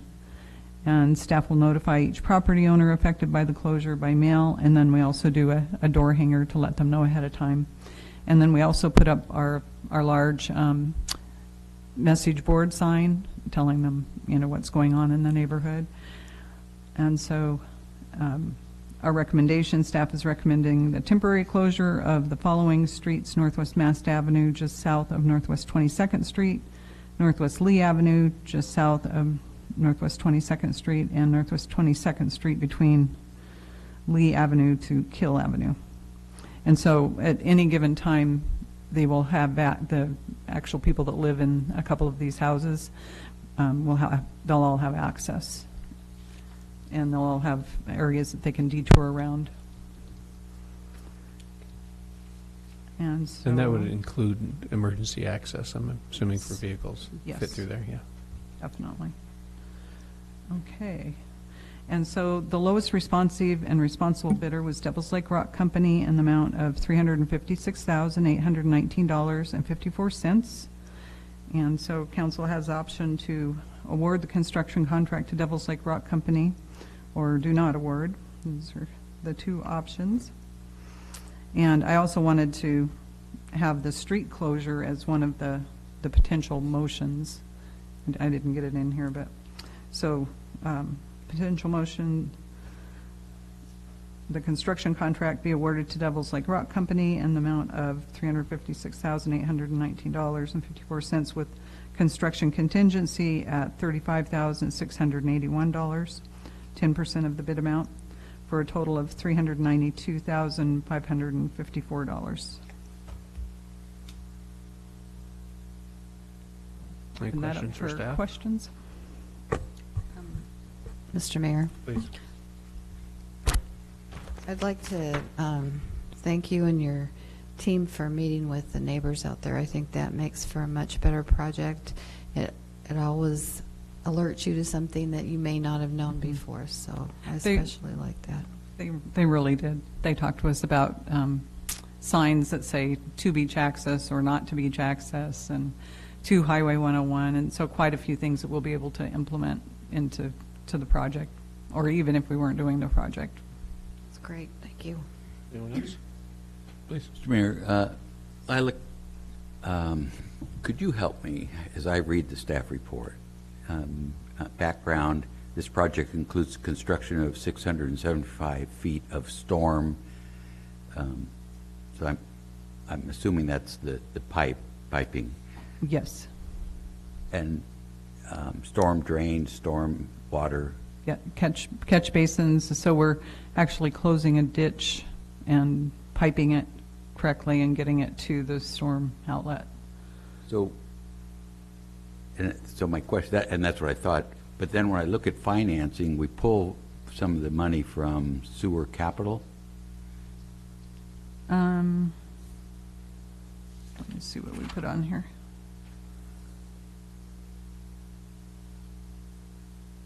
Oh, I think that was a typo. So we have funding sources from our stormwater fund, our street fund, and sidewalk fund. Okay. And so it amounts to the 400,000. That's what I want to sure. Yeah, that that accidentally got left in from the last project, which was 21st Street, and we did the sewer. Okay.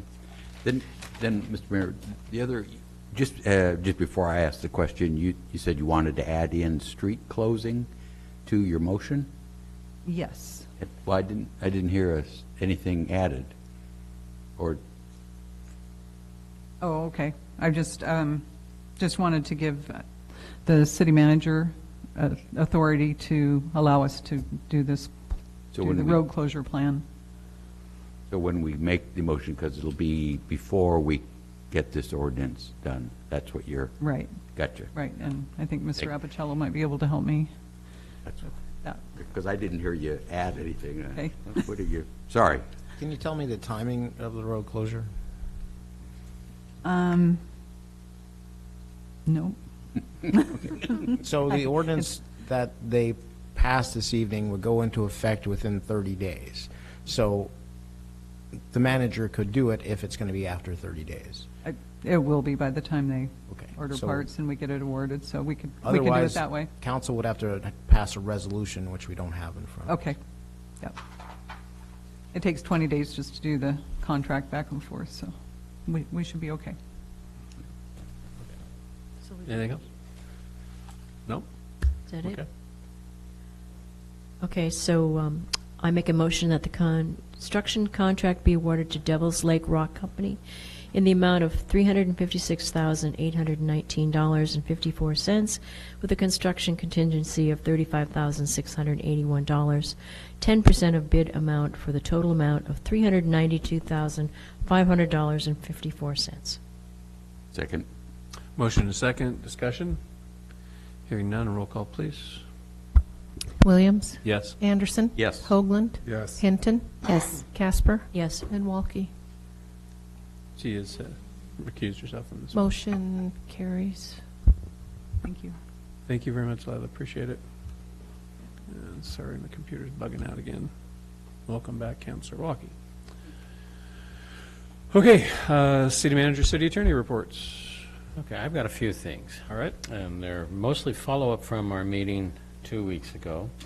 The first was a question regarding mail, and the length of time it takes to go from Newport to here, which I have to say many of our employees found very fascinating and had their spouses take trips to Newport and mail letters, and and they were coming in at about 3 days. The longest one we saw was 4 days. So, we did find that you can contact the mail service and just at our local office if you have concerns, and they'll be able to address those. The other one that I wanted to bring up was the question on how we get our news out and and questions and misinformation that come. And so we spent quite a bit of time discussing this. And I wanted to first of all identify how we get our news out. Currently, the city has 5 websites, 10 Facebook pages, 2 blogs, 1 Twitter account. We print a quarterly newsletter, and we issue press releases. We broadcast on Channel 4 on TV, and then we have at least weekly guests by the staff on KBCH radio, and a monthly on the Boss Radio. For public outreach, of course, we have city council meetings in which residents have a chance to come in and address you specifically.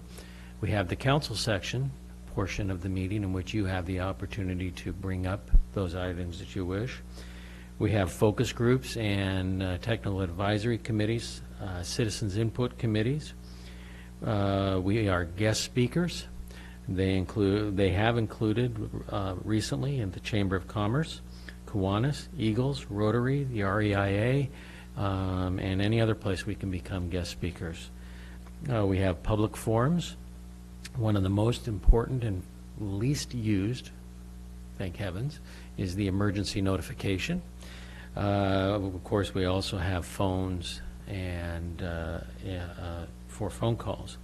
We also encourage our employees, and for me particularly, there's 5 of us that we encourage to be out and about talking to people. That includes me, our Parks and Rec Director, our Planning and Community Development Director, our Police Chief, and our Public Works Director. These are the employees that I've given specific instructions to go out and talk to people, to make that a regular part of their activity. The conclusion that I've drawn from all of this is that I don't know that we need more means of getting the word out as much as we need to do more on telling people how we get the word out. And one of those forms is this very meeting here tonight. Most often I don't really have a lot to say, but it is an opportunity for me to bring up a few things that are coming up of which the public might be interested. The first of those, and I've got a few of these for tonight. The first of those is tomorrow. The Chamber of Commerce luncheon will be held at 11:45. It will include a presentation by the city staff on share your community design ideas at this event. It will carry over until 1 o'clock, where it will be more of an open house style where people can come and visit with the staff about it.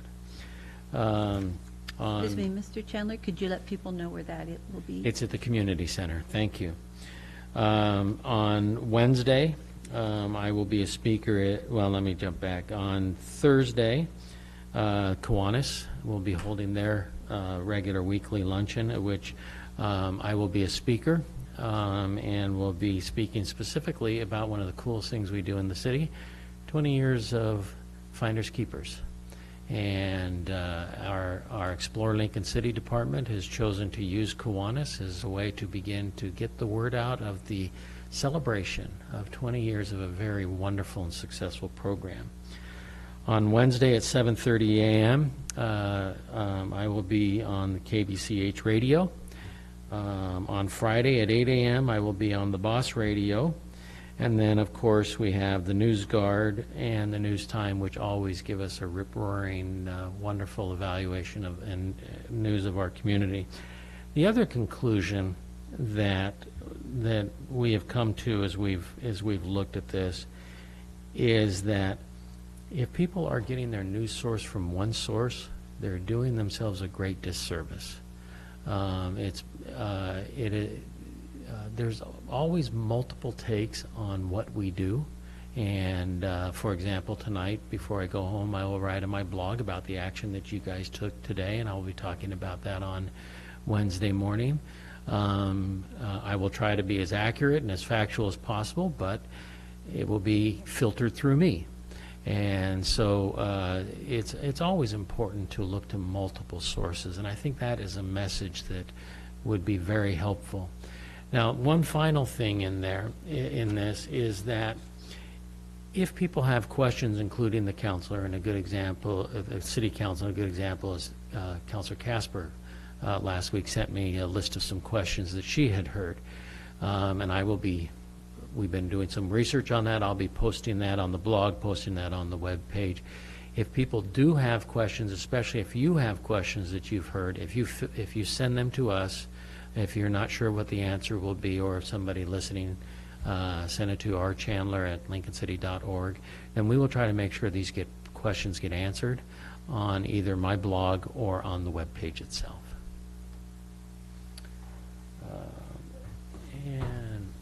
Mayor, I think that's it. Well, I have one question. Did you really say rip-roaring? Rip-roaring. Okay, just checking.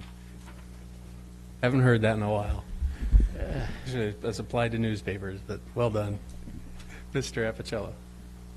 Your Honor, Counsel, about a month ago, the Planning Commission had a discussion about City of Portland's relocation assistance for no-cause not terminations, at least terminations, like if you're renting and the landlord raises your rent, and so Portland had adopted these provisions requiring landlords to pay relocation assistance. And I don't have the dollar amounts in front of me here, but if you regularly watch the Planning Commission, we talked about that, and I advised the Planning Commission that it's really not for them to do. It's not planning. It's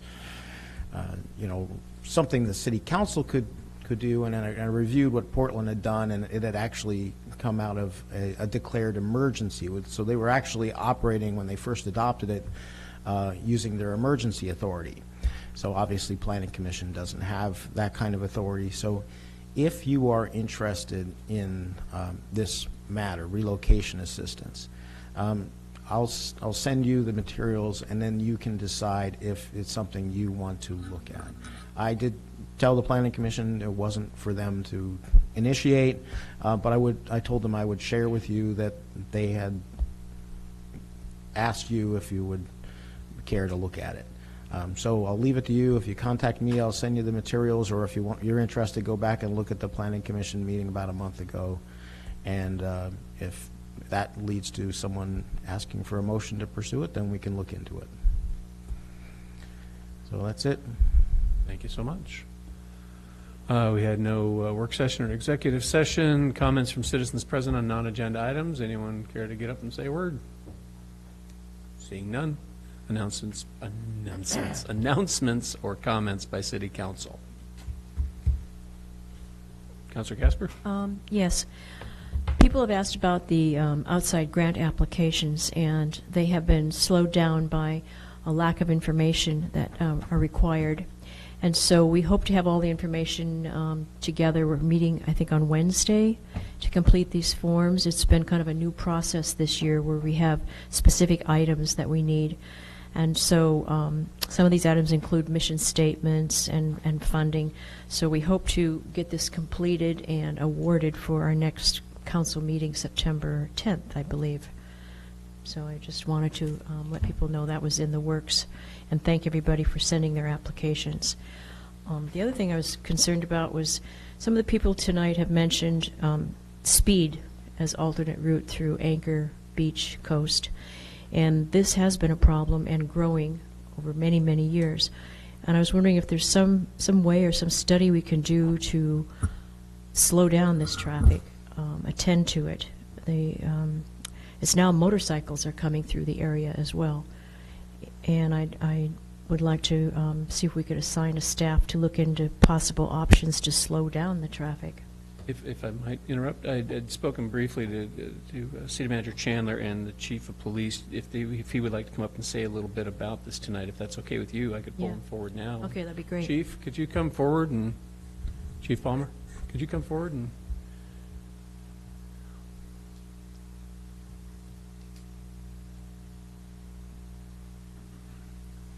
So ask Chief to come forward tonight. Just give us his maybe an assessment of what's been said, and I know this is really short notice. Maybe your assessment of traffic and how should citizens proceed from here to give you input and help with this. Well, first of all, we understand citizens' frustration when it comes to traffic and traffic enforcement. Our agency being staffed as well as it is, we can't be everywhere at all times. We all know all you have to do is drive through town and know that, especially this time of year, traffic is very heavy.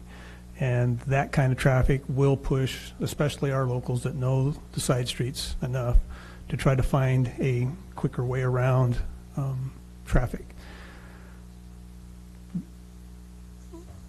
What we've done in the past, and I can't remember how long we've had them, but Public Works did purchase some speed reader boards that actually feed information into a database so that we can evaluate whether we have a true speeding problem in a particular section of pretty much any street in town. We can do that on their mobile and can be posted wherever we need them to. And we have done evaluations on Anchor and some of the other streets that are involved in other areas.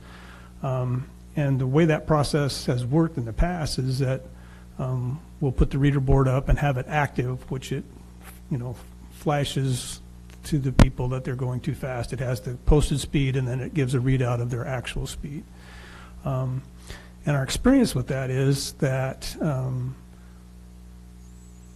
there is not as significant a speeding problem based on that data as being perceived by the community members that live along those streets, meaning that most of the speeds, and I can't give you the exact numbers, but I would say in the high 90 percentile are within 5 miles an hour of the posted speed. Now, what I will acknowledge, and any of you want to test it, is go out and stand on a side street in your neighborhood and watch somebody go by at a designated speed, even 25 miles an hour. For a pedestrian, when that vehicle goes by closely, that feels faster than that. And if a person, and it is not unusual for people to go 5 to 10 miles an hour over the posted speed. So I guess my recommendation to the citizens is, if you have an issue or you see an issue in your area, call us, let us know. We will send officers as available into those areas and give a visible presence and try to take action on the violations that we see. But short of that, I'm not sure what you're looking for. What does call us mean? Call our dispatch center, call our 994-3636 number, and then have that dispatcher put you in touch with a supervisor or get a message to me And then we will discuss it with our patrol groups and get more focused patrols out where we can. Okay, so they shouldn't expect an officer to come out and talk to them at that point? It's Probably just not, taking information. not immediately, but it depends on the urgency of the call and what's going on at the time. Okay. One thing that I've watched, and I've got countless recordings of, and I've brought it up many times, is down in Olivia at the bottom of Coast as you're heading south, where it's a three-way street, basically splits into a Y, I think, in Nemini and Coast or whatever it is. The stop signs just are disregarded. It just blows straight through because of the wide angle. The vision is so long and deep there that there's no reason to stop. Well, there is, of course, the law. But and it's almost the same at the top of Coast, even though we've installed new stop signs. And I think there's a frustration with that. Is what can a citizen do besides call? Is there an option for presenting video evidence to say, hey, I've got these guys on tape doing this? And that's a real challenge. Even the photographic speed enforcement and light enforcement that is in place in other cities is not a completely accurate way of issuing citations, because the ability to actually identify the driver of that vehicle doesn't come just off of the registration. You have to be able to know who was behind that wheel. It can't be just issued to the registered owner. You've got to know who the violator is. So just a video of a vehicle going by, even if you can identify the plate and track down the owner of that vehicle, doesn't necessarily give you the person that is responsible for that violation. Mm-hmm. Anyone have thoughts, questions for the chief while we have him in front of us? My thought is that when the flashing sign is out there, it's a good reminder and people slow down. So your data, I think, will be a little skewed. Yes. I'm wondering if it's possible to put the sign out there for a little while in Niatsu to remind people. Sure. I mean, all we have to do is bring these focused areas to the attention of me or Lila, and we can deploy those signs. And just as a little further enlightenment on that particular project, they will post those reader boards up with a period of time for the driver to see their actual speed. Mm-hmm. And then they will leave it up for a time where it doesn't flash the speed. It's not giving that feedback. It just shows the speed limit signs, but it still captures the data of how fast people are going by. So we're trying to get an analysis of the reminder, the flashing reminder, and then whether or not people are actually complying with that without the flashing reminder. And we're seeing that data is actually pretty comparable with or without the flashing sign. And it's not that we don't get the anomalies of somebody flashing through an area at a ridiculous speed on occasion, but by and large, you know, the public is within a few miles an hour of being compliant with the posted speed. But, you know, I frequently jog anchor and walk anchor, and that's a narrow, almost one vehicle at a time in certain areas can get by. You've got to be pretty cautious in there. And to me, 20 miles an hour seems fast in several places along there. So how we figure out what is an appropriate speed for particular neighborhoods and then have the data to back up that we actually have a true problem there is a challenge. Well, I think, I believe we brought it up at the last meeting, is what I'd like to know is if the officers have, when we know there's a blockage on 101, we know it's immediately going to shift west to Coast. Yet, is there an emphasis on sending someone into that area to say, okay, we know more is going to come through here, we need to be more vigilant? Or do you end up making a bigger problem by being there? If you were to pull someone over and yeah, you know. I mean, my read coming from my background is the more I have the red and blue lights going in any particular area, the more people tend to pay attention to what they're doing. You know, the challenge with the traffic on 101 and the problems that it creates draws a lot of attention for our officers to deal with. I mean, we have a lot of rear-ending accidents and minor crashes that we send people to, but because of that congestion, often depending on the area officers responding calls to, they will divert off onto those side streets as well to be visible there. But I can't say that because there's congestion on Highway 101 that we automatically divert people onto specific areas at this time. So. Okay, because I think we all know if it's slowed significantly going north, coming through Taft, High School Drive, it's up and around, Right. and it's nonstop and it's fast. And then the same thing when it's southbound coming through, that area, it comes down on Coast. I don't know to the north end so much if it, for East Devils Lake and around the casino, exactly how it affects it, because I don't drive that much there.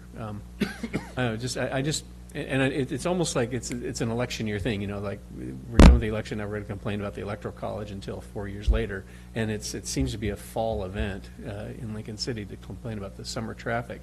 Yet I don't know, I just want to be able to say to the citizens we're moving forward, and I think we talked about a traffic safety committee and getting some people involved in that and making recommendations to you. And I don't think anyone here is complaining about the coverage and the police force here at all. Just we want to be sensitive to the citizens' complaints. You live here, Absolutely. And we just want to be able to do the best we can for everybody. Yeah, but as we become aware of these areas, we do our best to give it focus patrol when our officers are available and not on calls. And of course, we've got this reader board that we can deploy around. And so based on what we're hearing tonight, Lila and I will work together and put that out and then see if we can make an impact with that. And I will let my patrols know to give some attention to these areas. Chief Palmer, does the city have any mobile speed bumps? Mobile speed bumps? Yeah, available to us? Okay, I was just wondering if that might be an option or something. Mr. Mayor? Well, thank you. So Councilor Casper still at the floor, so were you, Okay. you still had to go? Oh, Unless okay. you wanted to jump in on this. Well, I just wanted to. I'm so sorry, yeah. I just wanted to catch him before he leaves. Yes, I'm sorry. Are Go you? ahead. Yes. So I don't know Yeah, if he's go ahead. finished. Okay. Yeah. Okay, thanks. I'm still concerned about Logan Road and the north end of it and the ongoing issues we have for people traveling, walking to the Thumb, hiking, parking. And now the latest complaint that I've received, actually times two separate complaints, two separate incidences, are that people are camping up there, and so they're parking overnight. One time was within the emergency preparedness or emergency zone that's, in that cul-de-sac. Right. Yeah. And I don't know if, I just am alerting you to that, I think. Yes, because, I saw that email string, and Thank I you. will remind my officers to give that, especially some nighttime attention to see what's going on up there. Yeah, thank you. Can't do much about the camping, but we can certainly watch the traffic and the parking issue. Anyone else for Chief Palmer? I do. So I was looking into the photo radar, the mobile unmanned things, and I saw, there's 4 cities that I was able to see: Beaverton, Medford, Portland, and Milwaukee. And they all had very favorable reviews from ODOT. I was able to find a 2015 executive summary from ODOT stating specifically how all the cities felt like it did reduce their speed inside city limits with varying degrees of success. I also understand that, it's unmanned, but the vehicle needs to have the police officer, and I think Portland just passed the law that states it has to be 11 miles and over to be speeding. But that the ticket would be issued to the registered vehicle, but it's on the owner to provide documentation that their driver's license is not indeed the photo in the picture. Correct. It's on the individual, not on the police department. So the police department would issue it to that male, but then it's on the person. And I think the report said 79%. I forget what the percent, I'm sorry, I don't know that number. But that's something that, and there's a limit to how long you could be there. 4 hours, I think, is when I read that they could only be in a specific place and you would post it and things like that. And, I also absolutely feel that it's something can be, something needs to be done, and feel like as a light duty job or something like that for office, an officer or something like that could be something. So I don't know if, that would be something to look into, as staff, or, if you guys felt that that would be something to see if it was even possible for your staff to be a position or to bring into the city. I mean, I remember there being really very fast speeds on those reader boards, and I know that information was sent live, but we never did anything with that. We didn't put an officer there. We didn't have officers by those reader boards. We didn't alert officers at the time that was given to dispatch. We didn't say, hey, there was an 80 mile an hour on East Devils Lake Road coming past the mall. Mr. Chandler said that we didn't do that. So, I mean, even so, yes, the information was there, but we didn't do anything. So, yes, it's great that we, have this thing to say, slow down. But, I mean, without any enforcement, I don't think that it's going to, nothing happened, and I don't want a $160 ticket, or whatever we determined what that fee would be. So, and I agree with the speed bumps or, something, I mean, whatever it would be. I mean, it's our community, so. Yeah, and I don't dispute that we occasionally get the fast speeds through there. All I'm saying is that the vast majority of the readouts there are very close to being in compliance with the actual speed posted there. And then in regards to getting that notice of an 80 mile an hour speeder going through from that database, they've already gone through and gone by. Sure. So Wow. we go out there and we post, but. I see what you're saying. Right. Yeah, See, that makes so, sense. and then as far as, the automatically issued tickets on the photo radar and that sort of stuff, all I was meaning by my comment was video isn't 100% accurate. Sure. And so as you're seeing, somewhere between 20 and 30% aren't the actual driver. Right. So if the vehicle's actually registered to the right person in the first place. So. Right. Thank you, Chief. Appreciate you coming up, putting you on the spot there. Councilor Casper. Okay, the other quick thing was the light pollution by the restroom on 35th. I would assume that's maybe a Parks and Rec issue that could be dealt with easily. And I think light pollution will probably be spoken about other places as we go through the design process. But I do know it is an issue. Can you give me that address again? The restroom at 35th and Anchor. And you're right, you can see satellites up there.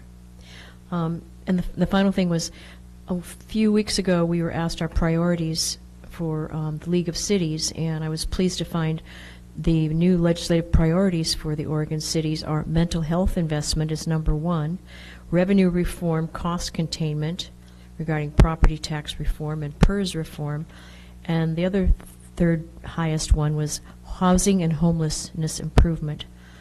So I'm delighted to see that mental health is at the top of the list for all of our legislative priorities this year, and I thought I'd share that with those of you watching. Thank you. That's Anyone it. else? I have one more. Please. Speak up. Okay.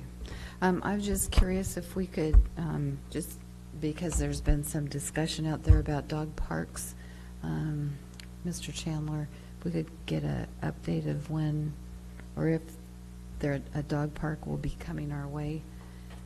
And also I'm curious about the villages. I know that we've decided to not eradicate the Scotch broom, but as president of the HOA, I have concerns about how we're going to be able to sell other parcels if it doesn't look like we're taking care of it. So I kind of would like some more discussion about that as well. Thank you. Thank you for your, Mr. Chandler, thank you for your breakdown of what we do on our 5 websites, 10 Facebook accounts, 2 blogs, and a Twitter, and your weekly and monthly radio interviews. However, and I understand that if people only go to one news source, it's not it's not the best. However, Facebook is now the internet for people, and they really do only go there. And I feel like we're not being as responsible as we can be as a city to allow erroneous things to be stated as fact. I really believe that We have an opportunity to, I mean, if you go to Facebook and type in Lincoln City, it's the police department, the Lincoln County Cultural Center, Thai Bay, Bijou Theater, Culinary Center, Lincoln City Community Center, and the city cinemas. I mean, that's just the first however many. We are not, the city is not there. It does not have a good presence, and I feel like allowing people to say things and you know, I could put myself out there as a counselor to say, hey, what you guys are talking about is simply not right. However, I don't want to get sued anymore, and I'm tired of things being said that aren't true. And so I don't know how we can prevent things from happening. As at least I mean, we have a social media employee, so I understand 10 o'clock at night when the discussion gets heated up and it's going like crazy on the feed. We're not going to have an employee there at 10 o'clock butting in. But come the morning, I think we have we could have the opportunity to say, hey, this isn't really the case here. I'm going to express a little bit of my ignorance and what I know about Facebook and what I don't know about Facebook. There is the creation of a Facebook page by the city, okay, and that would be a way to disseminate information, and it's also a way for people to make comments as well about any information to disseminate. There's also, and this is what it sounds like you're discussing, is having a staff member who is actively searching out what is being said about the city on Facebook or other social media and responding. I think ultimately what I think would be best is to have the logo, the octopus, whatever it be, represent the city as the city so that the employee can change, but that position in social media still exists to bring into discussions and say if it is or isn't true. Now, so that's what I'm understanding is that what you're really suggesting is to have an employee that is actively searching out on Facebook to respond to things that come on, or any other social media. Or that gets brought into, like, I don't expect them to say, like, who is saying what, but if somebody in the city says, hey, Lincoln City, let's just say a hashtag, hey, Lincoln City, is this true? It will notify that account to say, hey, is this true or not? As a way to just end it, because it just goes on and on and on, and it's ridiculous. And I don't know how to mitigate that, other than just standing by and watching it go on. And I don't feel like that's the best way to do that. So, and it, you know, the 10 Facebook accounts aren't handling it already.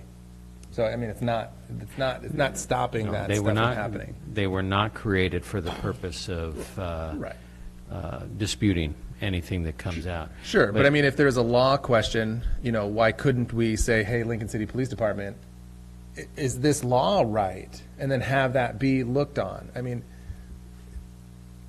people spend a lot of time on Facebook, and they build massive opinions from it.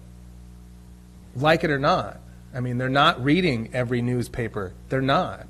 And so I don't know. That's how I feel about that. Anyone else? I just want to encourage people to contact me. If you're interested in the Traffic Safety Committee, my website and, my email and phone number are on the city website. You can count me in on January. I'll join that. Thanks. Yes, I have an article that was written at the MSN Lifestyle page. It was written 3 days ago by a woman named Christine Hansen. It's the 13 best charming beach towns for under $150 a night. We at Lincoln City, we're the only one on the West Coast. And she writes, Lincoln City, Oregon. Oregon's coastline is quiet, meditative wonder. 2 hours west of Portland. The vibe is chill, and there are things to do beyond the beach, including viewing the Japanese glass fishing boats at North Lincoln County Historical Museum. Traveling in the off-season, keep an eye out for one of the nearly 3,000 artisan-made glass floats that the city drops in the water every October through May. Finders keepers. you can get a room with an ocean view and breakfast for about $145 a night, and they plugged in at Wacoma. So I thought that was really cool that a national article was written about us. So, way to go. They said we're serene, but he says we're rip-roaring. Figure it out. Anyone else down here at this end?